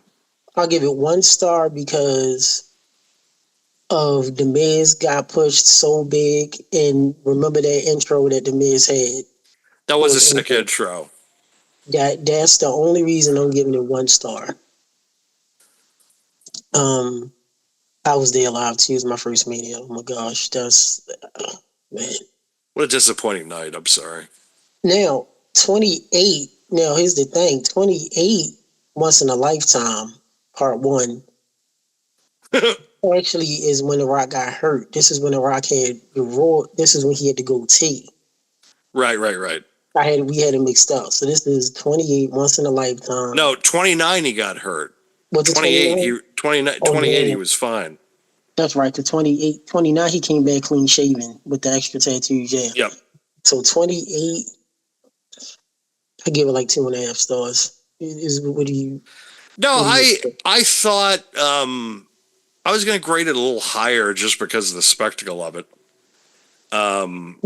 You know, and also the fact too that they spent a year build up, and so that was, which at the time was unheard of. That you're going to book your WrestleMania your main event a year out, and you're going to advertise it, which that could have went bad very quickly. Cena could have got hurt, Rock could have got hurt, and it didn't, and might not have happened, but it happened. So I was going to grade it a little higher. I was going to give it 4, only because of the promotional work, the promo work, and the spectacle going into it. Plus 2, I got to give a little credit to Cena because that was Rock's first one-on-one match in almost 8 years. Not actually, almost a decade, 9 years. I think his last one-on-one match was in 2003, and 04 he had the 6-man tag at the 3-on-2 handicap at 20, and then 20, and then he had the tag match at Survivor Series against Miz-Truth with Cena. Awesome Truth, yeah. So his first one-on-one match was against Cena at Mania 28. You saying that? Okay, you won me over. So yeah, I'm with you. I'll give it 3.5. Because that is true. They did do that 1 year build. 29, Roided Rock, clean shaven. 2 stars. Yeah, that was rinse and repeat. It was rinse and repeat, but it was also like spam finisher. It was just like everybody had 5 finishers, and they put everything on high spirit in the game. So it's like you're building up finishers really quickly. Like, okay, all right. It was a SmackDown versus Raw. It really was. Just bring it and no. Here comes the pain. When you start up with 5 it's unlimited finishers. All right. Yeah, that was we lied to you again. And I actually have my brother for some reason had 2 copies of this DVD, and it's still in plastic wrap, and I actually have it in my DVD collection sitting right here in plastic. And at one point, I'm going to open it up and watch it. That was the event that made me stop buying the event of WrestleMania every year on DVD. Because up to that point, I had the box sets, and then I had all the individual ones through 28. And then after that show, I was just like, I'm good. Okay, does anybody remember any other match from 29 offhand? Undertaker and CM Punk and Brock Lesnar and Triple H. Oh, that was Brock and Triple H. That's when they air quote Brock broke Triple H's arm and it broke Michael's arm, and you recover from a broken arm within a month. WWE timeline. And then Del Rio was World Heavyweight Champion up against Jack Swagger. Yeah. Oh gosh, that was I forgot about that. Yeah, Punk and Be the People. That was great. It's just that wasn't a memorable Mania. And then the bad thing is, and me experiencing this, the Manias later when he built that second, when he do the Mania outside, when he started adding that extra like arch or roof over the ring can really be. Oh, right. Yeah. That was hard. That was bad. 30 with rest in peace Bray. This one pissed me off. I remember just being like, yeah, this should have went the other way. Cena was in no position. Cena could have taken the L here, put somebody over that really was on the rise. I felt like creatively, and yeah, I don't understand Vince's idea if he wanted to make Bray a top star or if he didn't, because it was like 1 minute he's putting all this effort in and making him look legitimate, and then he's having him lose a match that he really shouldn't lose, which he shouldn't have lost this match like at all. Mac, are you still seeing it out, or did you come back to the fold yet by this time? What is this one again? 30, you said? 30, yeah. I'm 30 still against seeing Bray. it out. I don't think I'm back probably till what, like 2020, 2021, something like that. 2021, probably around that area. Yeah, like it was a while, and like I would check up on the product every so often, but it wouldn't be anything like now where I'm on a fucking wrestling podcast. You know, it's like I did not care for him. I liked him as the Doctor of Thugonomics. I liked him probably right after that when he was in the Marine and started doing the three finger salute and all this shit that went along with the movie The Marine. Basically, I mentally checked out. I was not interested at all. Did I catch some stuff like his feud with Edge, especially with CM Punk? Yeah, I would check it out, but I was never like a regular viewer like I am now. So no, I'm probably checked out for at least 10 WrestleManias from WrestleMania. Blame Cena for the decade. Oh, I do, absolutely. Yes, he does. He does every day. The decade of depression in wrestling. It really was.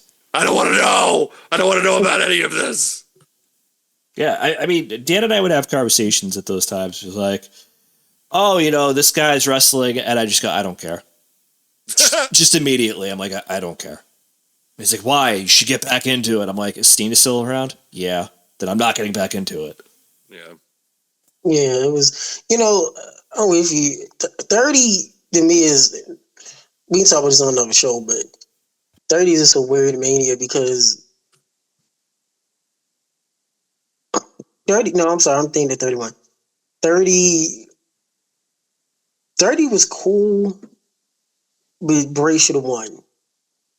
And the common thread goes to 31 against Rusev. And see 30 is when the Cena curse started, if you guys remember that. When any top star went against Cena, after they lost to Cena, they pushed for die. That's true. Bray, luckily enough, he was able to recover, but took some time. Rusev 31. Great Ivan Drago, Rocky IV entrance. With the tank and everything. It was fantastic. I mean, that was the best part of the match. The match was okay, but it was 31 to me is this. I mean, you had who I always think is one of my goats, Sting, against Trips. And then started on that. Sting definitely could have held his own against Trips. Then becomes the Monday Night Wars. I'll never forget. Rest in peace to my mom, who reason why I got into wrestling. She was in it. I'll never forget. Around this time, my mom had started getting sick, so my mom was laying in the hospital bed at the house, and I'll never forget. She's laying in there, and I was taking care of my mom, and I don't know if my wife was at the house or my aunt was at the house. My wife wasn't there yet, so my wife was at work. Taking care of my mom, and I think that's what it was. My mom watched Monday Night Raw. She had it on randomly, showed the recap. And when my mom saw Hogan, Nash, and Hall, my mom literally sat up and said, "This makes no sense. Since when do the NWO care about Sting? They always fought against each It's other." so true. Literally, my mom said it was like, "This is dumb." She was like, "Why the hell She's, Sting?" she's sick, and she's just like, "This is why. Why?" And I was like, "Ma, they doing the NWO, the Monday Night Wars." She was like, "Oh," she said, "but it still is weird. But why are they still having Sting out? The NWO never liked Sting." And I was like, "That is true." That whole mania, and then they say, "Oh, well, we thought The Rock was going against Triple H." That's BS. Once again, logic. You get hit in the head for Sledgehammer, then they have Sting get up, like Cena get hit by concrete, gets up 2 minutes later, and he's cognitive enough to shake hands. What? Yeah, which is why when people are like get mad of like, well, I don't understand why he just went to AEW. It's like I do. It's like they're Yep. pretty like his legacy. It's like what it's like they. The only reason they gave him all that was to get the licensing deal. They wanted to just get him under that umbrella. You know, they had Yeah, to. we'll get you a WrestleMania match. Sure, we will. And not sure if you noticed, they had to because Sting owns his name. Yep. WWE can't do anything, just like Punky owns his name. Brock owns his name. I think Cena does as well. Brock doesn't, but he's on the board, so Rock does what he wants, which is why he likes messing up timelines. The Rock is the time stone, by the way. If you think about the past 2 years, he's jacked stuff up. When we said the guy what's out with Thanos and it was his time stone, Sister Rock. Oh gosh! Now this is my second Mania, and I went to 1, 2, 3. I went to 4 others in a row. 32, which basically was not canon. It was Cena and Nikki Bella against The Miz and Maurice. That was 33. 32 was in Dallas. 33 was in Orlando. And yeah, it's Oh, not that's right. canon now. He didn't wrestle 32. Yeah, I because he just was thought coming he off was- an injury or something. But yeah, Yeah, because that 33 made me was sad. against the Miz. Oh my God. 32 sucked, by the way. I was there. 32 was Um, terrible. Yeah. it was bad. Fans was leaving after the Triple H entrance. That's when the beach ball started. Yes. I was there. After this, remind me to tell you the WrestleMania story with Triple H and Batista. Mania, what was it, 35? 35. Okay. Mania 34. No, sorry. Mania 33 was there. Non-canon Mania. Cena and Nikki against Maurice and Miz. That match was 3, mainly because I thought the build-up was great. The Miz and Maurice, their skits. They did a with great Nikki. job. Miz and Maurice did a better job of Cena and Nikki than Nikki and John did a better Yeah, did so job than being Nikki and John. I give it a 3. The proposal, which is Mania, was not canon because 4. Cena proposed to Nikki. We know what happened. Moving on. Now Nikki's paying alimony. Kevin Dunn and Vince McMahon convinced him to do it. Like, are you gotta? Oh, there's real love in this relationship. Oh, they did. They did. I didn't know That was the rumor. him. The rumor is that Kevin Dunn and Vince McMahon convinced him to do it. And this is also tarnished by out of shape Taker, injury Taker against Roman. Yes. Would have been the best send off in Mania ending in history had Taker not come back. I was there and watched the grown men cry. Brock Goldberg though was dope. They had their best match in That their was best good. match. That was their best match they ever had. That match was great. But that Taker ending, that was the whole arena went quiet, and it was nobody chanting like at the Mania. Everybody's chanting. So it was just Everyone silent. was. I was crying like a baby. I think everybody else in the audience was doing it too. It was I had a tear in my eye like Flair at the Rumble. Rest in peace to my good close friend Kim, who worked on my show that passed this year. Suddenly, she was crying. Fontaine was crying. Featherstone was with me. He had a tear in his eye. Funny story. Walking from our seats, we saw, was it Kofi? Was it Punk? No, it wasn't Punk. Fandango. It was somebody that was trying to get to a hidden entrance for the WrestleMania party. But anyway, they like waved to us. We didn't make a scene. He kind of was like, "What's up?" Mm. 34 we was there. It was my wife's first and only Mania versus Taker the Squash. I'm gonna give that just because it's Taker. I give it 5 stars. Yeah, I'll go with that. 5 stars. That was because Taker, and then it was like 4 minutes, so I was fine with it. Did we have Mac back yet? Did he check back into reality? Is he still under the rock? Nope. Okay, 36, the COVID Mania. I mean, Bray, the Funhouse theatrics. I mean, I'm gonna get that a 5 just because it was. It was really creative, and then it was able to have the puppet come out and be like, "That's good shit, pal." 5 stars. Yeah, I give it 5. Mac, have you seen this or watched? I've watched the clips of it. It's a good match. Yeah, absolutely. Oh wow, it's something new, something creative. So finally back. Yeah. Oh, not really, but I've caught this at least. In random news, the Falcons beat the Bucks. Oh shit! Wow. Yeah, and the stunner. Oh wow. Okay, now we skip to 39. I think that's against Austin Theory. Yep. Look at this. I didn't care. This was like a 1.5 too. I was gonna give it like 2 stars tops. Yeah, I would say 2 is probably accurate at the most, maybe. Because Cena's this was another Cena promo where he kind of took the piss out of this even before it happened, and pretty much telling everybody of just like, if you beat me, it depends what you. He pretty much told everybody, yeah, he's gonna beat me, but what the fuck are they gonna do afterwards?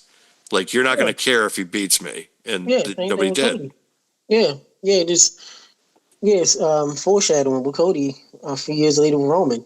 Yep. And speaking of Cody, this year 41 against Cody. 2 stars. That's what I was gonna say too. 2 stars. Yeah, I'm a. Gosh, what's worse, this? Okay, is the match itself bad, or is it the ending with the Travis Scott stuff? The match is bad too. That's just bad. The match is bad. The finish is bad. It's just bad. It's just bad. Yeah. Is this match worse than him versus the Miz at 27? Yes. That's a tough one, man. I know. Watch it enough to know, so I'm gonna be transparent in saying that, but I would say even. Miz suffered a concussion. Right. Neither man had an injury. Right. In this match, and Rock interfered, and Rock didn't fuck the ending up, and also didn't take like 75 minutes to come down to just kick him in the balls to help. Like, there was actually, I felt like a proper finish for 27 against the Miz, where this had no proper finish. It was just a bag of shit. Yeah, the Rock used the time stone again, and then it just was jacked up. So we have. That's all the WrestleManias, yeah. Yeah, that's all the WrestleManias. I will say the only thing, and the only reason why I'm giving this to the 1 extra star is Cena's entrance and the reaction of Cena being 17-time champ. And him walking away with the title, with him having it behind him, and just that whole the theatrics and the storytelling of him walking up the ramp. That I did like. I mean, I did like everybody did cheer for him winning the title. So I think the people, the home audience, I mean, the people watching were pissed. I don't know if the people in the crowd were pissed because he won the title, which everybody was happy about anyways. I think the finish was flat though. But at the same time, it's kind of like when Hogan won the title at 9 against Yokozuna. Like there was a portion of the audience that was excited, and then there was another portion of the audience that was just like, "What the fuck just happened?" Yeah, yeah. I feel you on that. What you think, Matt? Mac? No, it's the exact same. I just there are so many scenarios in just Cena's history in general that I am not fond of, obviously. So I mean, I hated this last year's WrestleMania just for that reason itself. I don't I you talk about like iconic finishes to matches one way or the other, and this just wasn't it. I understand you want to give him another title run on his way out. I just not a fan. I'm not a fan.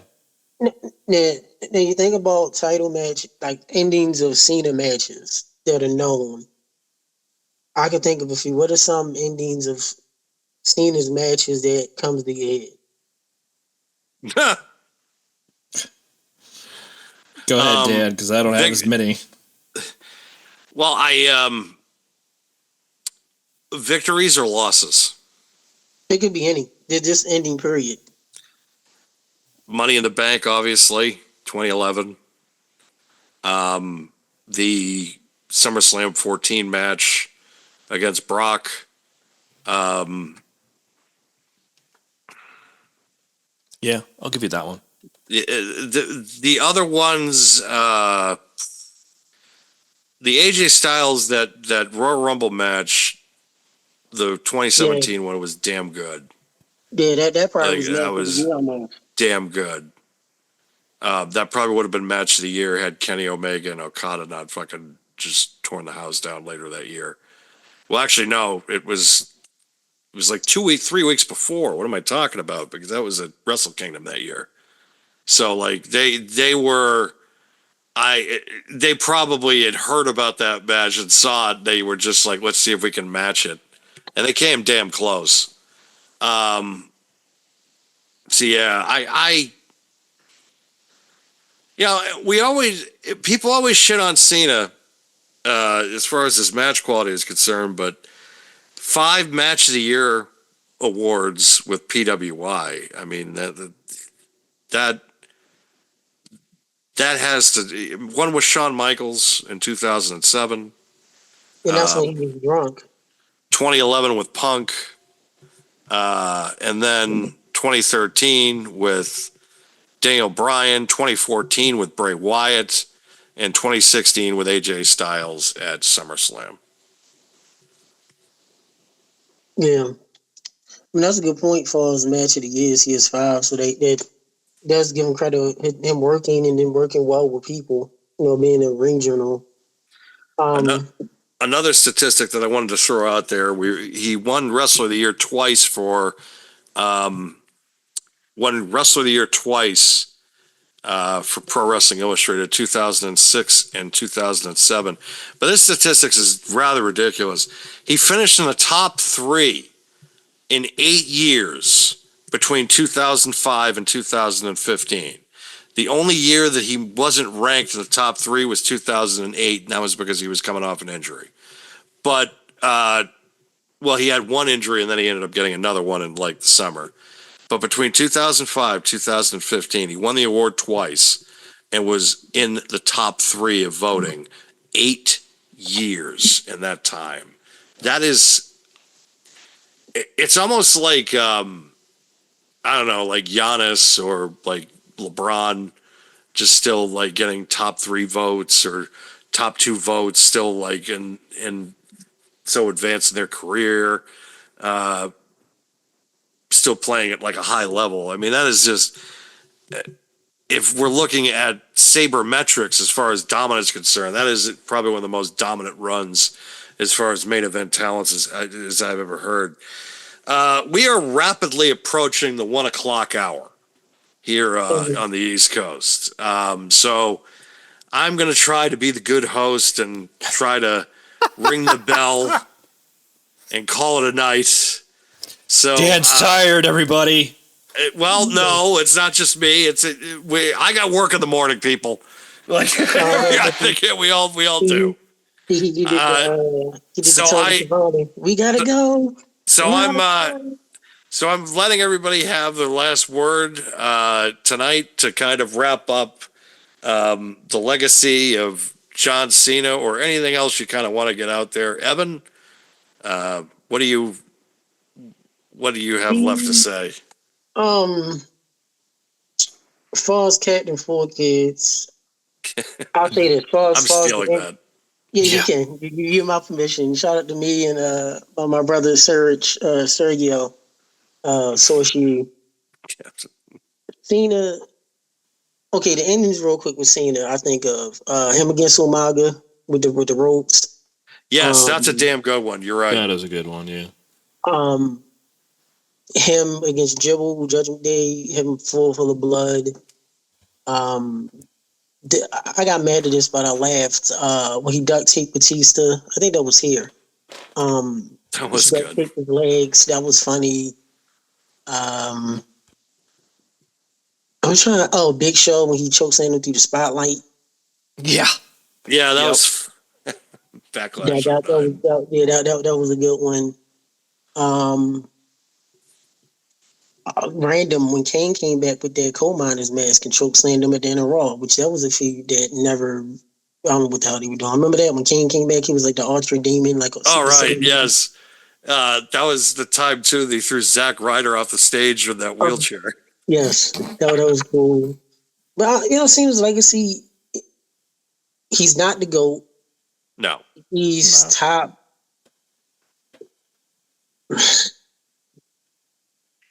Just wrestling in general, not just WWE.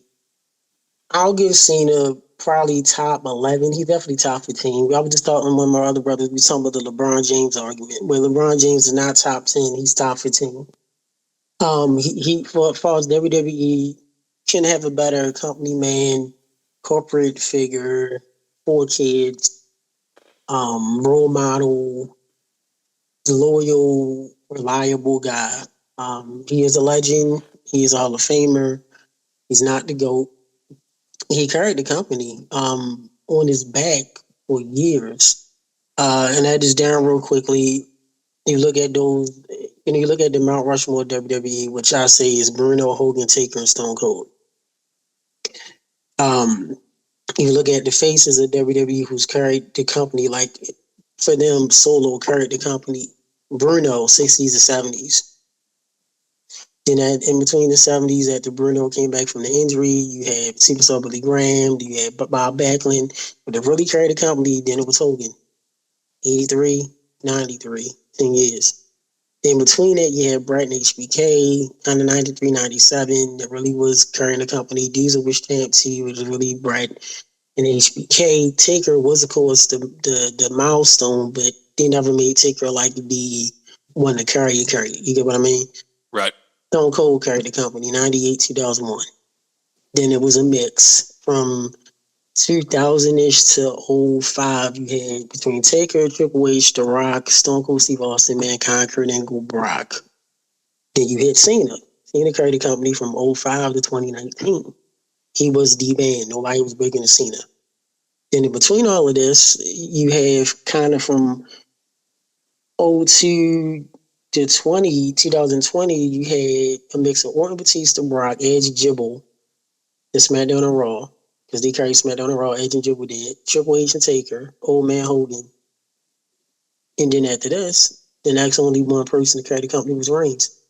4 years, 2021, 2024, and then you have Cody, 2024 to now. So Cena's one of the few by himself that WWE carried the whole banner on. And you got to give him credit. and then that means No, I something. do. I do. He definitely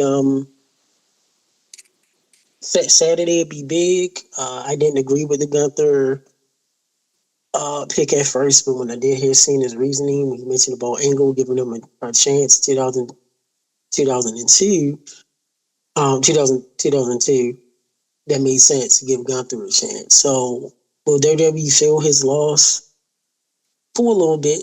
But then when the Rumble hit, like I think Cena did say that, but even I thought he said it. Once the Rumble hit, Not gonna care. it is going to be on to Cody with no heels, Roman part time. So that's my closing argument. Cena's a legend. And now you can say, we talked about who's going to be the next Bruno, who's going to be the next Hogan, who's going to be the next Stone Cold, who's going to be the next Cena. So many people can say that about who's going to be the next Reigns. People saying it now, but they're not saying who's going to be the next Cody yet. Still take time. It So will. that's my argument. Go ahead, guys. I mean, you can give your closing. Mac, what do you think? Your closing words tonight on the legacy of John Cena. You have an open floor. I'm just gonna. I only have one thing to say. That's it. that's how I feel. Just I 100% agree with everything I've just said. First of all, I do agree. He's a legend. He is a legend of his era. I will never sit there and say he is the GOAT. I have a hard time seeing he's a GOAT. I've never been a Cena fan. I think I've made that pretty clear on almost any time we talk about John Cena. I think I make that clear enough. Again, I can't take away what he has given to the industry, though, for the time period that he was there. I do know that there are some fans that are a generation or two behind ourselves who are a little bit older, as we kind of discussed earlier. And because of that, they grew up with him and they fell in love with him. And I understand that and I respect that. It's just, he's never been for me. He just really hasn't. I think this year, to start off, his whole retirement run was just really done poorly. I think it's been fun since, and I hope that at the end of the day, Gunther wins on Saturday. By tap out or by pass out?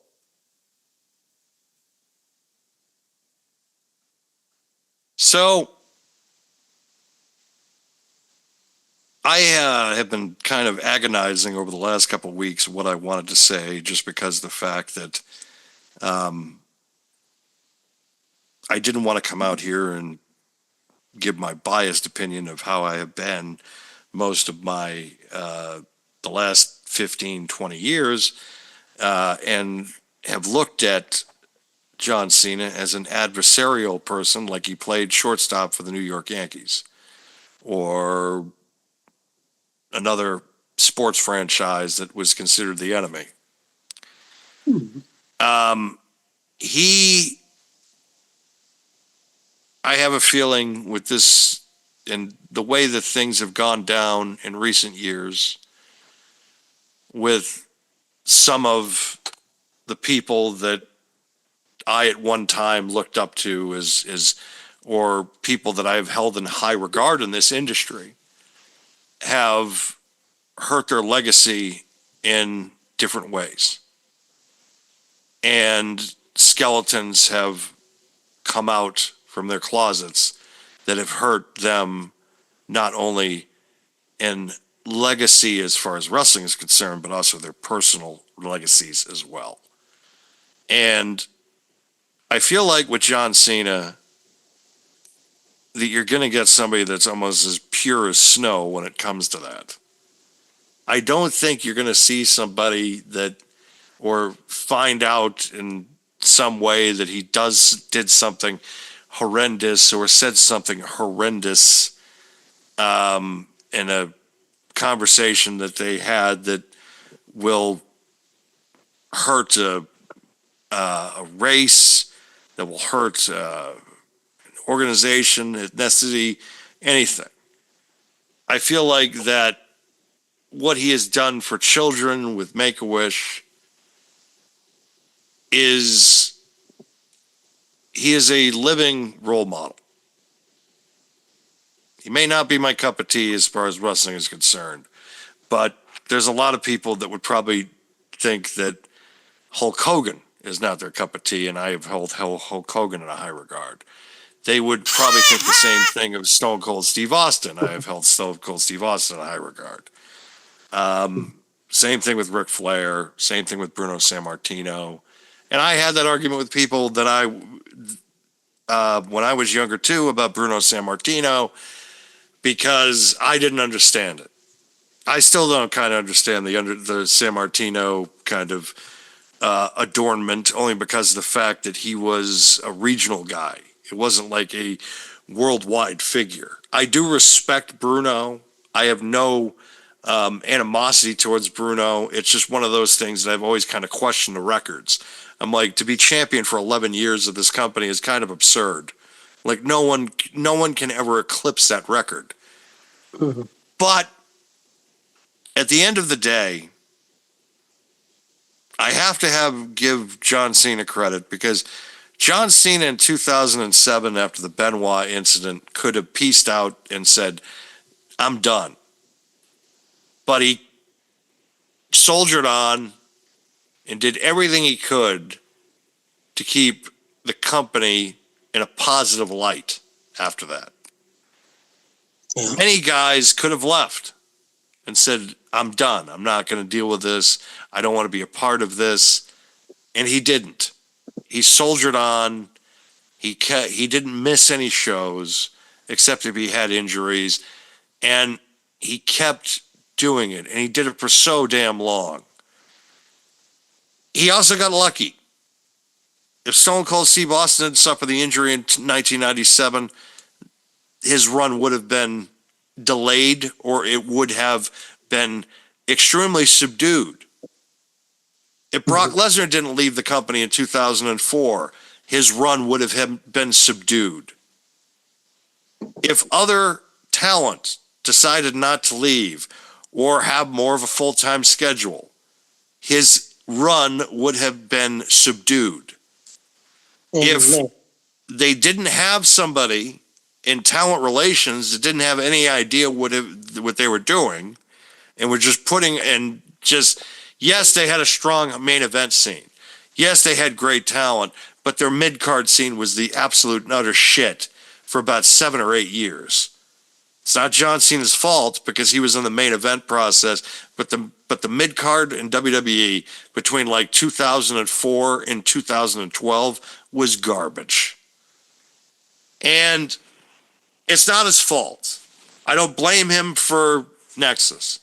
I don't blame him for the talents that complain about the fact that they were buried by him, like the Alex Rileys or the Lenny Dykstras or stuff like that, or Kenny Dykstra, not Lenny Dykstra. Christ, what am I talking about? 93 fucking Phillies. 93 Phillies, yeah. But it's at the end of the day, I need to look at him and his legacy, and I need to say fairly, he's not my GOAT. I would put him in top 15 WWE. I would put him top 30, respectively, in pro wrestling history. And that's all three promotions, talking about all promotions across the board in the history of the industry. He deserves to be remembered as one of the best. Should he have a statue built after him? Yeah, sure. Should he have an automatic induction into the Hall of Fame? Yeah, sure. But should he be in the same breath as Shawn Michaels, Bret Hart, Stone Cold Steve Austin, Macho Man Randy Savage, Hulk Hogan, Bruno Sammartino, The Undertaker, The Rock, Triple H? Probably not. But he still deserves a proper send-off. He still deserves respect. And he damn well has carried himself like a champion and like a true gentleman in the company. and has kept the lights on at times when, as fans, we felt like we were the only ones watching the product because no one was talking about it in mainstream media. Mm-hmm. But Cena kept the lights on. And for that, he deserves my respect. He might not be my cup of tea, but I still need to give him his due. And that's how I'll leave it. Evan, thank you again for coming on the show. Please, people, check out Under the Mat Radio. Thank you so much for coming on. You were absolutely great. You got to come back on, man. Cool. Let me know whenever. I'm here. Let me know the topic, guys. I definitely support you guys, and I'll bring you guys onto my show soon. I can bring you guys in if there's a triple threat or a tag team or whoever is available. So Yeah, definitely without gonna question. come. And I do want to mention this real quick. Saw team, my staff member did mention this for Cena. Shout out to Jesus. He did put over Carlito. And a match we forgot about, the parking lot brawl with Eddie on SmackDown. It's funny you mentioned the Jesus thing because immediately it just brought up, that Paul Pierce incident that they did in Boston. Oh, yeah, I forgot about that. Because I remember I was at the show that night. That was the one where because it was in Boston, and Carlito won the U.S. title from Cena, and then there was the incident with Jesus, and my friends and I were just like, oh shit, it was like a Paul Pierce thing, like, oh good lord. Yeah, definitely so. But yeah, I had a great time, guys. Definitely needed it. Good to have you back in reality, Mac. Hopefully you don't hit another decade of depression in wrestling. Yeah, hopefully not. Hopefully not another one. And I'm free, guys. To let me know, and we can talk about other stuff. Movies, TV shows, Absolutely. comic book. Absolutely. I'm more down for that. Even sports. So I'm all for it. So it's been fun. I'll inbox you, DB, afterwards. Sounds Good great. night, everybody. Follow the show, support, and good night. Under the Mat Radio, folks, check it out. Thank you. Thank you, everybody, for coming on. Thank you, Evan, again for coming on. And everybody, thank you for listening to PWW Talks, and enjoy the end of the John Cena era. John, might as well do it. Good night, everybody.